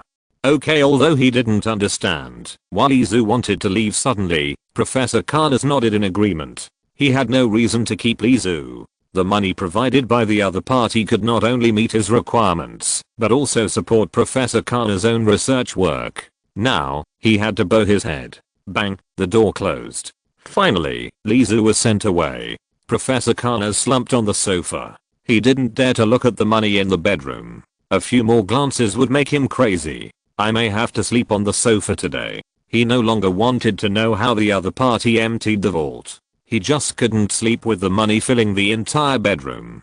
Ding-ling-ling. Phone. Hello. Scarlet? Professor Connors suddenly felt something was wrong. Professor, I know that robber. He seems to be your friend who helped you save me. That's right. There are many people who saw him and Lizu talking together. The police will definitely track him down, and he will definitely become the first suspect. I'm at your door now. Professor, is it convenient to open the door? Professor Connors looked at the door, and then at his bedroom, and was in a dilemma. Ding dong, the doorbell urged. It's me, Professor. Security guard. There was a shout outside the door. I think the guy who is looking for you looks like the bank robber, so I provided information to the police. Can you cooperate? The sirens also sounded at the right time. The quarrel between Scarlet and the security guard was also heard on the phone. How can you bring the police to the professor's house? Bang bang bang! Exclamation mark. The gentle doorbell was replaced by a knock. Professor Connors wiped his sweaty hands on his pants and opened the door with gritted teeth. He was just an ordinary man. He couldn't escape. There were 3 people standing at the door, his student Scarlet, the security guard of Osborne Building, and the police. They looked like 2 groups of people. "I'm Police Officer Trent. I've met him before." Police Officer Trent shook hands with Professor Osborne. "Is it hot, Professor? You're sweating a lot." "No, I've been staying up late lately, and I'm a little weak. Take care of your health." Police Officer Trent squeezed into the door unceremoniously and showed the documents. "This gentleman said that he saw you communicate with today's bank robber. Can you tell me more about him? Thank you." Professor Connors looked at the security guard, who just smiled embarrassedly. Police Officer Trent continued, "He emptied the entire bank. If we can't get the money back, we'll be in trouble." "Empty the bank?" Professor Connors subconsciously looked at his bedroom. The entire bank vault was now filling up his room. Police Officer Trent was keenly aware of Professor Connors' gaze. "Can I visit your bedroom?" Chapter 145 Uninvited Guests. Police Officer Trent walked towards the bedroom. Professor Connors' heart was in his throat. His brain had simulated countless possibilities, and the final answer told him that there was only one result. He was finished. It might be safer to rush out at this time. "I don't think the professor has any connection with the terrorists." Scarlet still excused Professor Connors. Her serious attitude touched Professor Connors very much. "They have no reason to contact each other." "Really? I saw them chatting." The security guard interrupted Scarlet and said, "Who would have thought that the guy was a crazy robber? In public. I can sue you for slander." Scarlet was not to be outdone. "Slander? I'm pointing it out. Although I hate capitalists, I believe in justice. You believe in their bounty, right?" Scarlet sneered and exposed the security guard. The security guard's face was a little hot. He hesitated, but he didn't like to shout as much as before. "The TV has been playing all day. The bank issued a 100,000 reward through the police, as long as you can provide clues." While the quarrel was going on, the police officer Trent standing at the door of the bedroom turned the door knob. Click. The sound of turning the door knob made Professor Connors' heart jump. There was silence for a few seconds, and then "So much money," the police officer exclaimed. "See, I knew it." Ha ha ha, the security guard's face turned red. 100,000 yuan was in hand. He could consider not being a security guard anymore. "Professor?" Scarlet looked at Professor Connors worriedly. "So much money, Professor Connors. I didn't expect you to have such an interest." The police officer opened the door completely, and the scene in the room was presented to everyone. That's right. Half of the bedroom was filled with money, but it was all children's toys.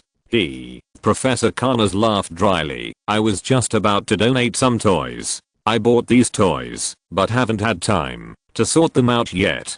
Leave your documents behind. You are trespassing." Scarlet said forcefully, "I will sue you." "No, no, no." Police Officer Trent waved his hand. "I'm sorry for being so abrupt today. I hope Professor Connors will come to the police station tomorrow to help us record our statement." "Go away." "The professor won't go." Scarlet was as angry as a female cat. "Sorry to bother you." The police officer took the security guard away. There must be something in his room. Police Officer Trent drove the car, and the security guard sat in the passenger seat. He was chattering non-stop at the moment. "No normal person can buy so many toys. He is trying to cover up his mistake."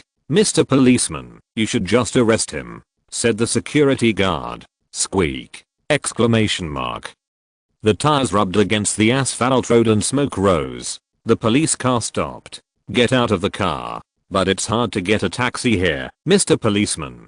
"Get out of the car. Otherwise, I will arrest you for obstructing public service and put you in the police station for 24 hours. Okay, okay, okay, I'll get out of the car," the security guard muttered, pushing open the car door and getting out of the car. "This area is full of villas of rich people, and there is no way there are taxis." The police car set off again, and Police Officer Trent cursed inwardly. "It's all because I was eager to make a contribution. I just took a fake document and came to investigate. It's all this idiot's fault. If the stolen money is really found in Connors' home, he can gain both fame and fortune, but if it is not found, with the other party's fame and social status, plus the fact that he fabricated the investigation documents, it is enough to make him drink a pot. At Professor Connors' house, the professor sat on the sofa, almost fainted from fear. Scarlet walked into the bedroom and picked up a banknote toy, turning all the money in the bedroom into toys. What a powerful ability. Scarlet? The professor looked at his female student in confusion. How did the other party know that these toys were real money? You are not Scarlet. Professor Connors' heart, which had not been completely relieved, was lifted up again. Scarlet covered the earphone and quickly reported, "This is." But a hand reached out faster and patted her shoulder. In the professor's shocked eyes, Scarlet quickly turned into a life-size plastic toy. The owner of the hand revealed his figure. It was Lizu, who had said he was leaving before. He was lurking in the bedroom.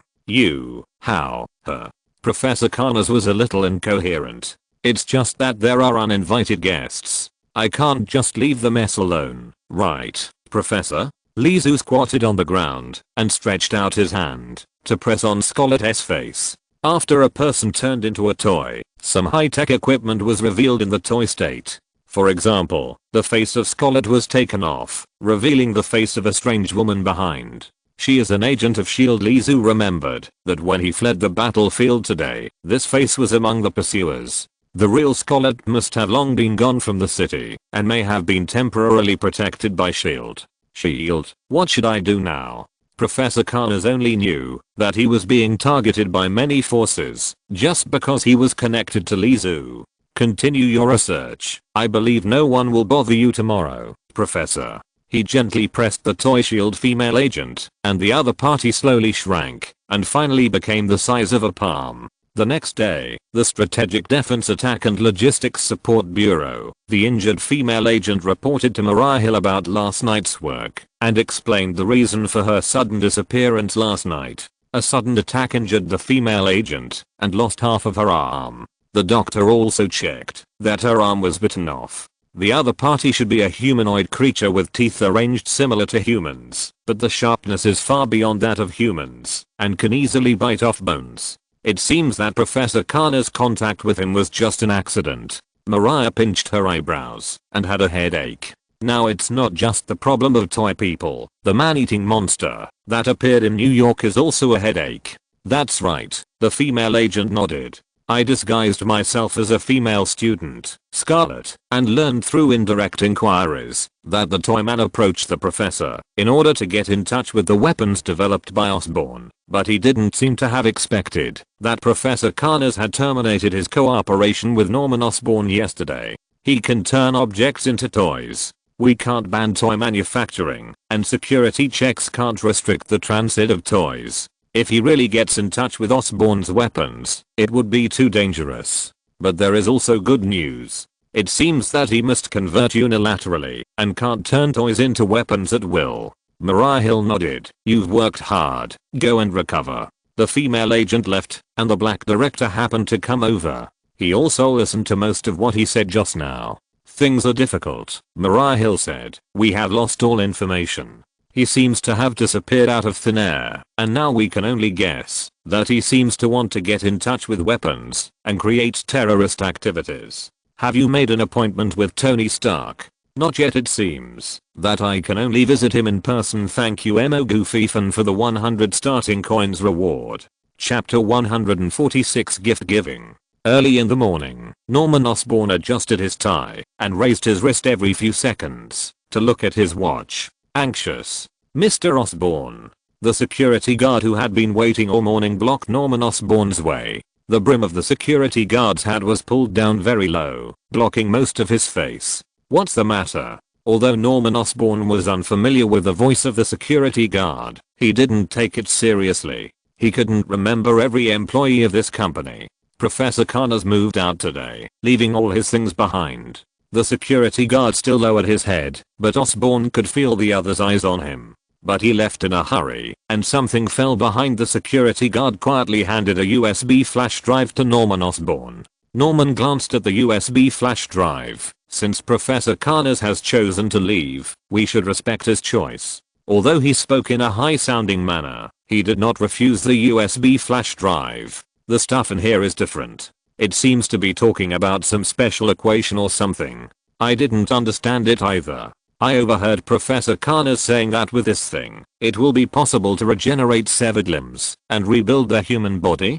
It's too advanced a term for me to understand. The security guard emphasized again. He has found the equation. Osborn tightened his grip on the USB drive. Mr. Osborn, then He rubbed his hands, like a good dog waiting for his master's reward. You're fired. What? The security guard's shout was extremely sharp in the Osborn building. We are a serious company, and will never use despicable means to get something that does not belong to us. His words were loud and clear, and the sound of mechanical shutter sounded in the corner at the right time. Professor Connors was once a partner of the company, and we will also protect his interests. You will regret it, Osborn. I will give you 3 months' salary. Mr. Leo Norman Osborn looked at the other party's badge. There are many people who steal trade secrets and try to make a fortune, and security guard Leo is one of the worst. Leo returned to the security room in anger. Bang! He locked the door with his backhand,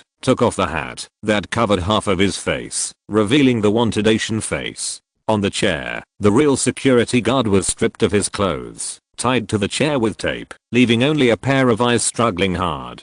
But you still got a lot of benefits, such as 3 months extra salary. He stuffed 3 months salary into the security guard's collar. Lizu gently patted Leo's shoulder, and his fat was trembling. The next moment, the security guard became a toy. A few seconds later, when the dismissed security guard walked out of the Osborn Industrial Building, he threw a bag of garbage, kicked the trash can, and left angrily. The people of Osborn Industrial cast a pitiful look. But when his back completely disappeared from the crowd, he would also be erased from people's memory, and they would only vaguely remember that there was such a greedy security guard who was fired. Even if someone reported the missing person to the police a month or two later, everyone would only think that he was depressed because of being dismissed, or perhaps he became a meat target in a gangster crossfire when buying drugs. Under this sky, erasing a person's existence is so simple that it is imperceptible. Norman Osborn returned to his office, kicked a chair, and pulled off his tie. The board meeting was not going well. Tony Stark again. Tony Stark. He was angry and even roared. The bulging veins under his neck were full of anger. Human enhancers, recreation of super soldiers, and even plans to extend human life are actually not as good as a fool who wraps himself in iron sheets. More than half of the directors believe that exoskeleton armor or single-person flying vehicles should be developed, which are popular. Research on body enhancement is an old antique from the Captain America era. Therefore, Osborn's plan, just like abandoning Professor Connor's research some time ago, will be stopped immediately under the vote of the directors. After his chest rose and fell violently, he sat in front of the computer for a while and remembered the USB flash drive that the security guard handed to him at the end. Formula. Formula. Formula. He was a little crazy. They were studying 2 completely different directions. One was human enhancement, and the other was to borrow the regenerative ability of lizards to give humans regenerative ability. But the reason why he funded Connors was not just because he thought organ regeneration was a great medical investment. The equation in Professor Connors' hand could help him perfect the enhancer, but he could not get it, no matter what he did. The Underground Emperor had been spying on Osborn's technology and hoped to get Norman Osborn's help, and he had taken the initiative. But he still couldn't get the formula because of a madman who suddenly jumped out. What is this? He plugged in the USB drive and saw another strange data. It was not a formula for body enhancement, but the recorded data and the strange arrangement in it were definitely designed for evolving the human body. Seeing this data, Norman Osborn trembled uncontrollably. The day to achieve his goal is just around the corner. Connors, thank you for giving me a big gift before you leave. Ha ha ha ha ha. Lizu rode a motorcycle and turned right at the crowded intersection, with his knees almost touching the ground to force the turn. While the young girl screamed in surprise, it also caused the vehicles on the road to curse one after another. Several cars rear-ended each other. However, there were still black brothers whistling and cheering for his motorcycle skills. I hope Mr. Osborn won't let me down. Apart from meeting Iron Man and Hawkeye, which increased the world exploration by 1% respectively, Lee Su's progress in this world was even slower than in Oakmont. So he planned to do something interesting, using his weak power, to bring a good show to this world. Located next to a shabby office building in West Midtown, there is a lack of green plants around, and there is garbage and old buildings everywhere. Slums. The streets are full of ruffian teenagers, black and white people with nose rings, quarreling in a certain rhythm. Skateboards, basketball, and transactions that are going on all the time in the alleys. Sex, drugs, robbery, everything you need. Lee Su doesn't like this smoky place. Compared with the Utopia Gotham City, it's too bad. The good thing is that the rent here is very cheap. The motorcycle stopped at the door. As Lee Su grabbed the handlebars of the motorcycle and lifted it lightly, the motorcycle instantly shrank to the size of a keychain and was stuffed into his pocket. Some people saw this scene, but no one paid attention. Everyone went their own way. There was no security guard on the first floor, and it was empty. Beggars used to stay here for a short period of time, but after it was acquired, there were no uninvited visitors. He took the elevator and went straight to the top of the building. There was no exhaust fan in the narrow elevator. If you don't hold your breath while the elevator is going up, you might be overwhelmed by the strange smell. Ding, the elevator door opened, revealing a world that was completely different from the first floor. Complex machinery, autonomous AI robotic arms and a strong smell of disinfectant. They turned the top floor into a high-tech paradise. Thank you Khan Chen-Xiao for the reward of 100 Kidian coins. Thank you book friend 20170629081312562 for the reward of 100 Kidian coins. Thank you FNDBDB for the reward of 100 Kidian coins. Thank you book friend 20170126133814384 for the reward of 500 Kidian coins.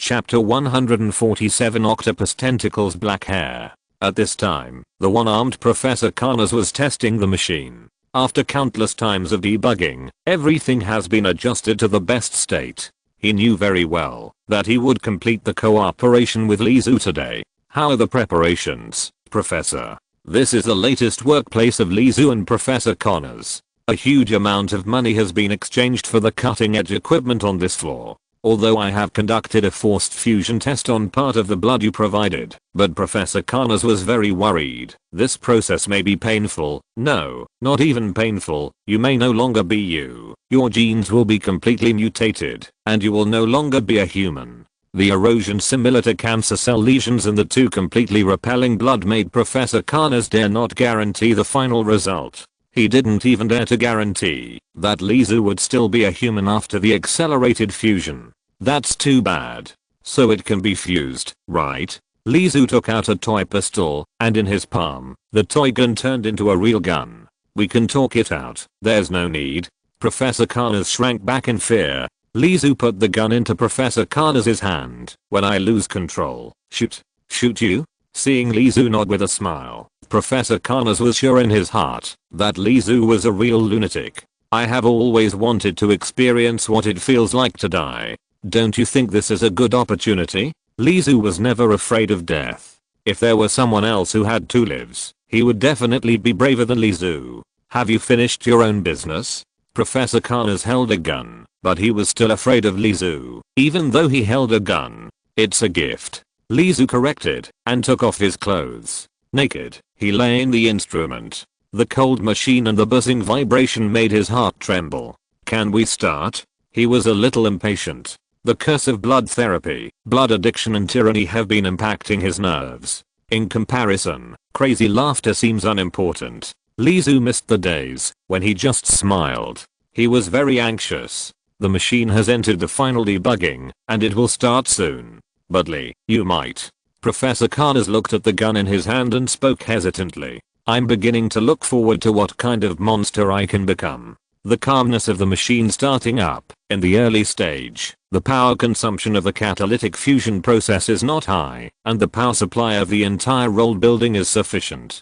Lee Su lay in the machine, quietly feeling the convenience brought by technology. The results that take time to see were greatly shortened with the help of technology. Although, the pain after the accelerated fusion will also double. But the pain is not eternal. Before he felt the clear changes in his body, the power in his blood had already brought him into the dream of the old ones whispering. Lizu fell into a dream, dreaming of the magnificent world contained in the blood, the terrifying abyss, the seabed where the mysterious city is hidden, and the majestic figure that staggered from the stars since the birth of the earth. Quiet, everything is too quiet. Professor Connors released the one arm that was pressing the switch and looked at Lizu lying in the cradle of life. It was almost a cellular level reorganization and tearing. The pain was definitely not something that an ordinary person could bear. However, Professor Connors found through Lizu's body sensors that Lizu's heartbeat was stable and his sleep quality was very good. He was dreaming. Gudang, he swallowed his saliva with a loud sound.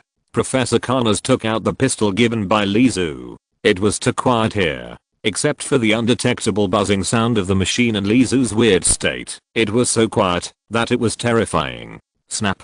The current suddenly exploded, overloaded. The machine began to shake violently. But Lizu, who was lying in the machine, was completely motionless. If it weren't for the life test, he would still be alive and even very well. Professor Connors might have a headache about how to collect the body. Lizu was in a dream he had constructed himself. Under the grey sky and grey light, the whole dream was grey. In that shabby cabin, he stood in front of the mirror with a razor in his hand, standing blankly. After a daze, he woke up and shaved subconsciously. But what he grew was not a beard, but an octopus's tentacles. The whisker-like octopus tentacles crawled on his chin, wriggling gently. The razor gently slashed, and the twisting octopus tentacles were shaved off, but another one grew out, so he had to shave again. The more he shaved, the more octopus tentacles on his face became. A pile of wriggling octopus tentacles quickly piled up on the ground, and these tentacles climbed up Lizu's legs and slowly submerged him. Submerged. Buzz. The phone connected to the charger vibrated. Professor Connors opened his eyes suddenly. He patted his face. He only remembered that he picked up the pistol just now because the environment and air were too quiet. The machine quickly overloaded, but it recovered even faster. For a long time afterwards, it was as quiet as any ordinary night. Finally, Professor Connors couldn't help falling asleep. I slept for 3 days. He turned on his phone and found that he had been sleeping for 3 whole days. His stomach was rumbling and he was surrounded by hunger. The call was from the police station and the question was about the robber. After turning off the phone, Professor Connors came to the machine and prepared to check on Lizu. What is this? There were piles of octopus tentacles and dark black hair on the ground. Did something come here during my sleep? Professor Connors shook off the random guesses in his mind. After checking that there were only these things around Lizu's body, there was no other change, he returned to the computer. Finally, when the night fell again, Lizu woke up. He didn't look any different and was in a good mental state. You slept for a long time, said Professor Connors. I'm intoxicated by that world, a peaceful and beautiful world. Lizu sat up and muttered as if he was talking in his sleep, but compared to the perfect world, I prefer this fallen world that is about to be destroyed. This world? Professor Connors did not comment. He had long been accustomed to Lizu's crazy talk. At least his mission was completed. Eat something? Professor Connors raised his phone and said half jokingly, I think I can eat a cow. Of course I need it. Lizu sat in a chair and observed his changes. His dream ability improved with the mastery level, and he also had new abilities. Beast transformation, he could only guess that it might be getting rid of the human body and being infinitely close to the state of the old gods. According to the records in the Book of Dagon, beast transformation is a curse on humans to peak at divine power and use blood therapy. But the curse has turned into a practical ability, which is not entirely a bad thing. Thank you Shideo for the 1000 starting coins reward. Chapter 148 Uninvited Guests. You have been lying in the machine for 4 days, and I have slept for 3 days. Professor Connors was still shaking his head in amazement. He did not think that it was Lizu's ability to induce people to dream. Lizu's ability requires physical contact, and Professor Connors was in a pure deep sleep without dreaming. However, that was just his previous judgment. Is it still the same now? In the dark night, the moon was also hidden behind the dark clouds. After the flickering street lights fused with a snap, they completely extinguished with the last circle of red light, and the whole street fell into darkness. At the same time, a group of fully armed guys returned to West Central City. 10 black cars stopped at the door of the building, where Lizu and Professor Connors were. The car window was lowered, revealing a long face. When Lizu rescued Scarlet, he was the only one who escaped. Finally found him. Because of him, we lost the person the boss wanted, and all of them were hospitalized. The younger brother was also very angry. If it weren't for following the right person, they would not only have to be hospitalized, but also have to stay in jail. I heard that a super prison is being built on Manhattan Island, and the guy who built this prison threatened that even Kingpin would be imprisoned there. Regardless of whether it is true or not, at least they are still free now. Last time we were not prepared, and had no weapons. This time, I want him dead. Yes. The car door opened, and the thugs carrying guns rushed out of the car. The uniform sound of leather shoes, the sound of checking bullets, and whispering were noisy in the dark night. Although they usually make a living by fighting and selling goods, this group of thugs are not vague when they get ruthless. Although the formation is shaking, it is not chaotic. The thugs surrounded the entrance of the building in a fan shape. Everyone has a standard weapon in his hand. The black barrel of the gun will make even a steel body lose a layer of skin when it touches it. The thug boss kicked open the car door. He scratched his calf with the tip of his left foot and grabbed his mohawk with his right hand. The sound of scratching his scalp was snapping. He hummed comfortably, even though his hair was messed up. "How's the situation?" the thug leader asked the person next to him. "He's been in for 4 days and hasn't come out yet. There's no movement." Two grown men. "What are you doing? Bring that over here." The thug leader waved his hand and got out of the car. Immediately, a thug ran over carrying a thick black object. Under the flickering light of the car lights, the thug handed it to the thug leader's hand and then saw the true face of the object. Rocket launcher. "Can it kill 50 brothers? Are you not afraid of bullets?" He grinned disdainfully, carried the rocket launcher on his shoulder, and aimed at the bright light on the roof. The thug leader carried the rocket launcher, but his right calf was itchy. He stood on one leg, scratching his calf with the tip of his left leather shoe. When he relieved the itch, the crotches finally locked. Beep, beep. His finger pulled the trigger. Boom. The bullet flew out with a heat wave and hit the roof. Without a second's hesitation, the bullet hit the top floor with lights on and exploded. The roof of the old building was blown away by the mushroom cloud. The faces of the people downstairs were red in the light of the fire. Although the thugs were in pain from the burns, they laughed with relief. "Go up and collect the bodies." "Yes." The thugs rushed into the building quickly. Before the police came, they had to find something to take back as a warning to who was the second in command of this block. If there was anything they could find in this explosion. Unfortunately, the explosion damaged the power system of the building, and the thugs had to walk upstairs. More than a dozen floors were enough to make people breathless. When the thugs finally ran to the top floor, they were stunned when they saw the completely overturned roof and the high-tech equipment burning all over the room. Because there was still that person standing in the flames, unharmed. Lizu was still in a daze standing in the flames. The explosion came too fast. He only had time to turn Professor Connors into a toy and put him in the prop box before the explosion enveloped him. Before the heat wave was about to hurt him, his brain made a temporary decision. Turn himself into a toy. In the previous world, he almost turned into a toy puppet because of excessive use of strength, but blood therapy made him recover quickly. Now, after completely merging with the blood of the old gods, his body's recovery ability is no longer what it used to be. In the words of Professor Connors, he may evolve to no longer be like a human. Then, can the side effects of turning into a toy be reversible? Lizu, who stood in the flames unscathed, also confirmed his guess with the result. As long as he always keeps his abilities fully activated, this is a reversible use. However, Lizu was not unscathed. His right shoulder was twisted, which was caused by the impact of the explosion. His shoulder collapsed, and his muscles were deformed. What the hell is that? The gun-wielding thugs looked at the metal man standing in the flames, swallowing their saliva and sweating wildly. "Shoot. Shoot." I don't know who shouted, and the muzzle of the gun spitted flames wildly. Ding, ding, ding. The bullets left shallow craters on the iron block. Hiss Lizu, who was already a metal man, took a breath of cold air, not to mention that he was still feeling pain. Besides, even if the bullets were fired at him, the iron sheet would eventually break through. He took a step, and the ground shook with a bang. Boom, boom, boom. He walked to the thugs with heavy steps, and swung his iron palm. Bang, the thug flew away with a slap, and boom, another sound, with a bone cracking sound, knocked the thugs away. He turned around and slapped another person, and another person flew out. Lizu was like a tiger entering a flock of sheep, changing the situation in an instant.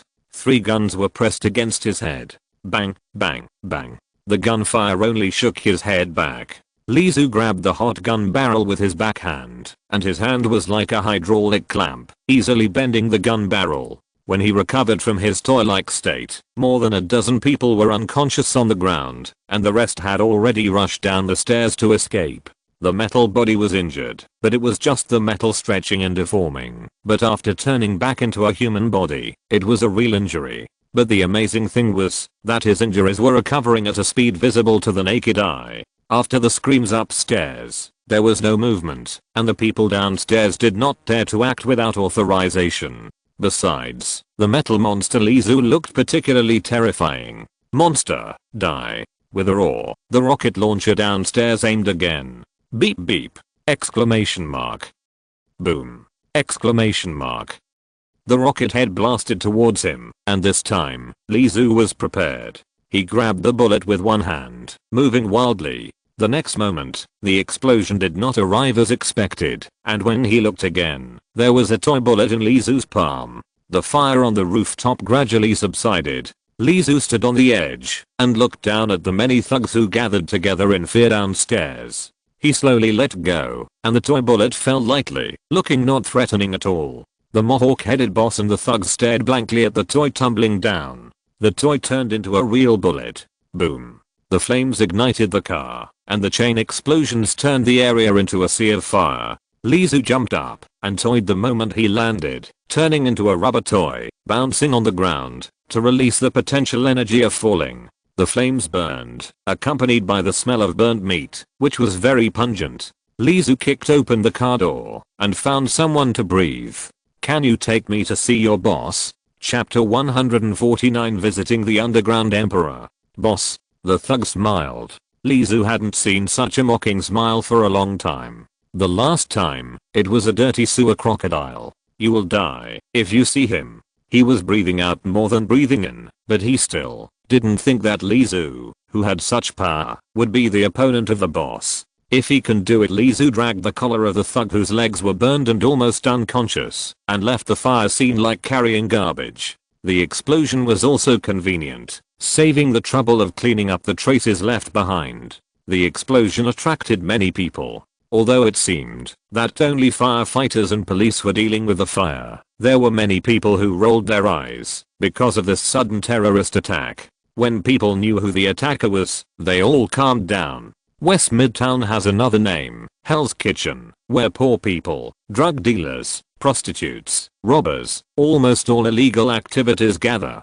When mentioning the king of Hell's Kitchen, everyone will unconsciously think of that man, Kingpin. The man with a strong body that could not be covered by the suit was not only the king of this area, but some people even thought that he was the king of this country, the underground emperor in the dark corners of this land. In any case, under the reluctant guidance of the thugs, Lizu came to visit. He was standing outside the gate of Jinbing's manor. Through the heart-to-heart communication on the road, Lizu easily knew who he was going to visit this time.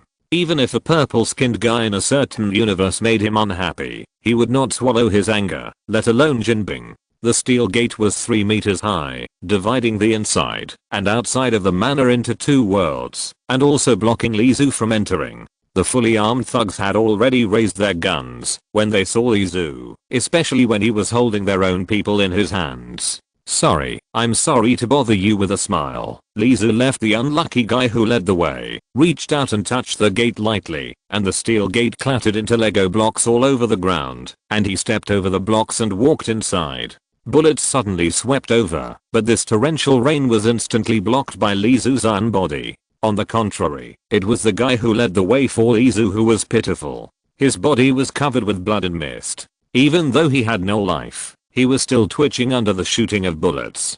Jinbing sat at the table in the study. In addition to a thick stack of business on the table, there was also a photo frame. In the photo, Jinbing hugged his wife, and their children were smiling happily in the photo frame. This was the only soft spot for a man with a heart of steel. Knock knock knock, knock on the door.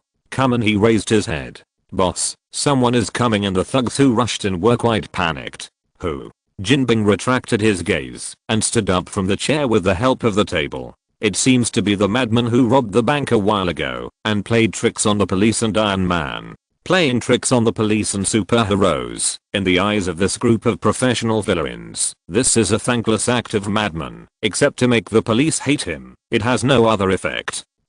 He was the one who injured our people some time ago, said the man who always hid in the dark corner behind Kingpin. What is he doing here? Kingpin couldn't figure it out, but he still walked out of the study. The manor was already full of gunshots. There were also screams. The door was wide open. Boom! Exclamation mark. A person flew over from a distance and smashed towards Kingpin. Kingpin simply waved his hand and caught the flying person. Thank you, boss. The person caught by Kingpin breathed a sigh of relief. Just when he wanted to thank him, his body suddenly lost control. Bang! He was thrown out by Kingpin and smashed against the wall. The wall skin fell off and cracks appeared. Blood was oozing from the corner of his mouth and his spine was twisted. It seemed that he would not live for a few seconds. A pair of black leather shoes just stepped out of the study behind Jinbing. No need, Jinbing stopped him. I'll do it myself. He raised his hand to adjust his collar, unbuttoned a button to make it easier to turn his neck, and after a slight warm-up, he looked at the intruder. Lee Su had already swaggered in. Blood made him violent, and the curse from the blood kept shouting at him, "Kill more." Standing at the door, more than a dozen people surrounded him in an instant. Lee Su ducked and pounced, but his 10 fingers were like steel drills, easily piercing people's chests and grabbing handfuls of blood. Exclamation mark. Ha ha ha. Ha ha. Ah. He roared and killed, staining Jinbing's living room red with blood, and stopped only when there was no one around him. Click. Lee Su stopped with his back hunched, stepping on the gun barrel that was cut in half. He was a little quieter. His clothes were torn, and black hair grew on his exposed arms, which could only be seen in the faint moonlight. Later, someone else rushed up with a gun. Jinbing waved his hand and asked his men to put down their guns for the time being. If the gun was useful, Lee Su would not have walked in front of him intact. Ahem. Lee Su coughed twice and wiped the blood from his nose. The blood red in his eyes slowly faded. It's my first time using it. I'm not very skilled. What do you mean? Jinbing never glanced at the body on the ground from beginning to end. You've been in this position long enough, Lee Su asked back. Me. Jinbing wanted to laugh. He had seen many things when he was young and fearless, but even the strong Punisher couldn't do anything to him. Lee Su bent over and kicked the ground with his calves. Puff. With a sound, it stretched out like a bullet and rushed to Jinbing in an instant.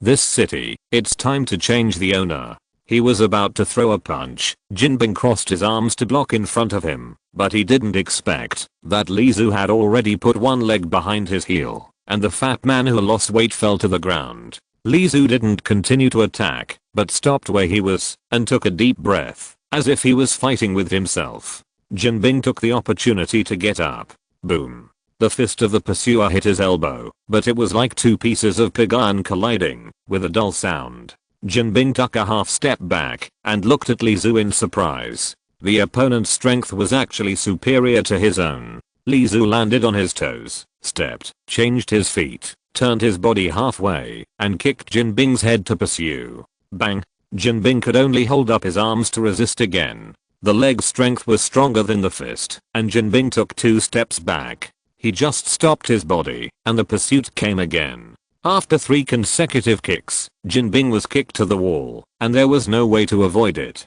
However, he also felt that Lee Su's attack power seemed to be getting weaker and weaker, and everything seemed to be related to the black hair on his arms that was slowly fading. until the attack stopped. Jinbing put down his arms and panted. Seeing Lizu stretching and sitting on the sofa, he asked, "Don't you want to kill me and become the ruler of this city?" "I changed my mind." Lizu grabbed the oranges on the table and peeled them with his legs crossed. A dozen thugs with guns and live ammunition had already gathered quickly in the back, aiming at his head, waiting for Jinbing's order to beat him into a pulp. "Oh. The era of superheroes has arrived, and they will gather together soon," Lizu said. "You have money, and everyone loves money. We can also gather a group of bad guys and fight back against those superheroes when they gather together to cause trouble. Is that why you came to me?" "No, I just said it casually. I'm not interested in causing trouble." Lizu shook his head very simply. "A group of people claiming to be your men blew up my building, so I'm going to kill their boss to vent my anger." He gestured to Jinbing with a throat-cutting gesture. These words successfully aroused the anger of the thugs behind the sofa. They opened the safety one after another and wanted to shoot Lizu to death. "You retreat first."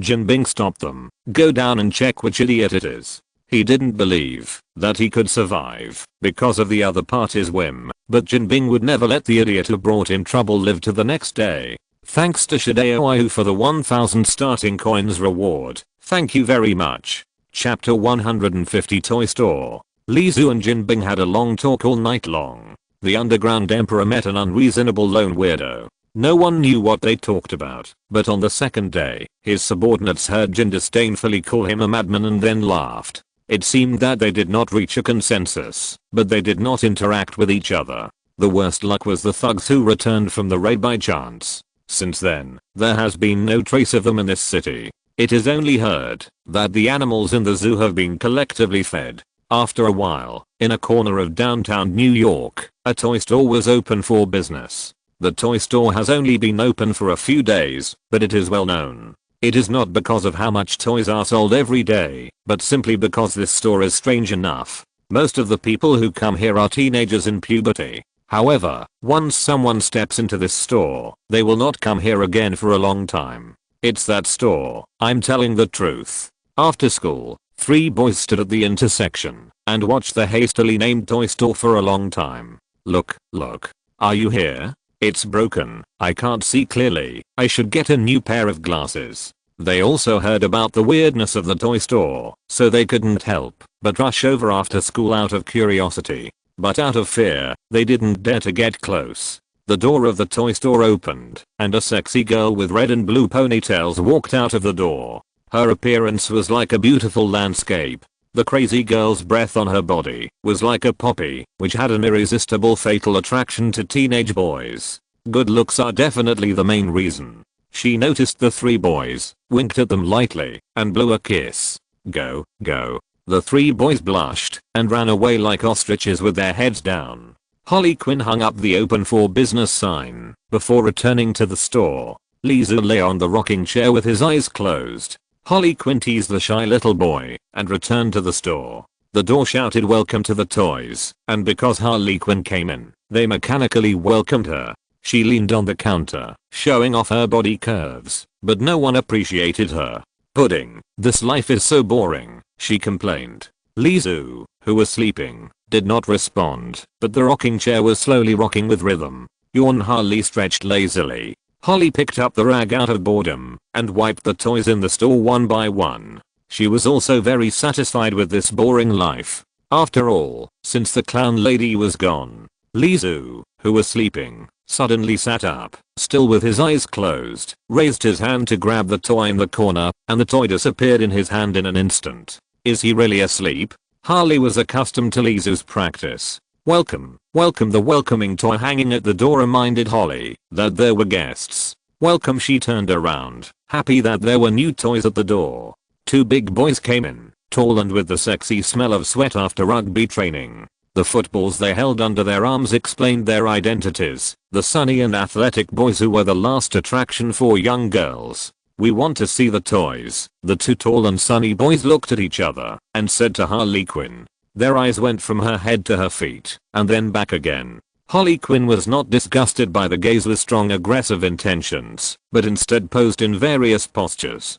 Who is the prey? Who can say for sure? What kind of toy is this? The shape is so exquisite. The big boy standing on the left decided to find a topic, and his eyes were on the shelf near him. On the shelf were ugly toys that looked like hideous, but also like people. The ugly appearance did not exist in imagination. When he smelled it closely, he seemed to smell the smell of rotten meat, but when he smelled it again, he found that it was only the smell of plastic. The big boy looked at the toys and subconsciously took 2 steps back, and then he found that the whole wall was full of the same toys, as many as 400 or 500! Exclamation mark. The toys with terrifying shapes surrounded him, wanting to pounce on him and tear him into pieces, wanting to. Just looking at the toys made his spirit tremble uncontrollably. "Are you okay?" The boy on the right supported his companion with some concern. He scanned the toys on the shelf and whispered in his ear, "It's just a toy. Don't forget, we are here to pick up girls." The words of his companion made the boy on the left sober up. His arm was still shaking slightly, and his fear was not eliminated. "But I feel a little uncomfortable. It's a little weird here. I want to come back another day. Another day. She will become my woman," the boy on the right joked. He happened to glance at the woman toy with eagle wings placed in the corner. The toy is very delicate, so delicate that it looks like a real woman. Just looking at the smile of the toy, I will uncontrollably curl up the corners of my mouth and grin wildly. Are these the only things here? He forced his eyes away. Only these ugly guys, and the woman with wings, and the castle. He looked at the ancient castle toy, pink color matching, which looked more childlike than Disney toys. "This is now sold at a low price." The clown girl nodded in agreement. "Do you want it?" "Of course, if you can agree to have something to eat with me." The boy took the opportunity to invite. Harley Quinn covered her mouth lightly and smiled shyly. "How about I give you a gift?" She picked up a toy from the shelf and handed it over. "Thank you." The boy stretched out his hand excitedly, but when he touched the toy, a strange hallucination appeared in front of him.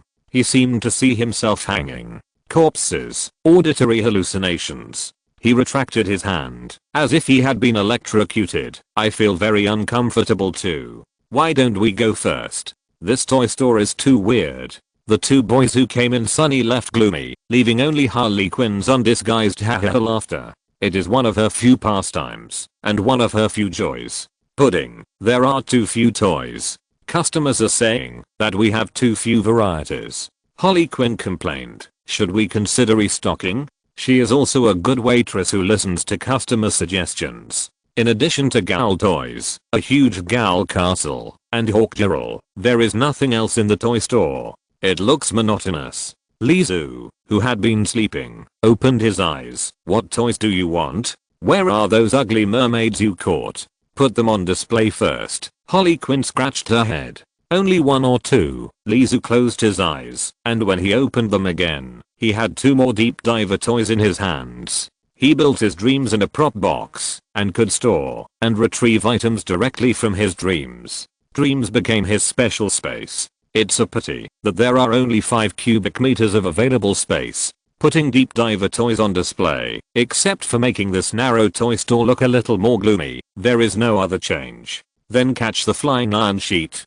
Harley Quinn suggested. "I can't catch it." Lizu turned over and said decisively. "Welcome, welcome." The small toys at the door once again welcomed new visitors. "Thank you FNDBDB for the 100 starting coins reward." End of this chapter. Thank you very much for reaching the end. Don't forget to like. Looking for more exclusive content and immediate access? Subscribe to our Patreon. Remember, every like, subscription, or donation encourages us to continue. Thanks to everyone. See you in the next video.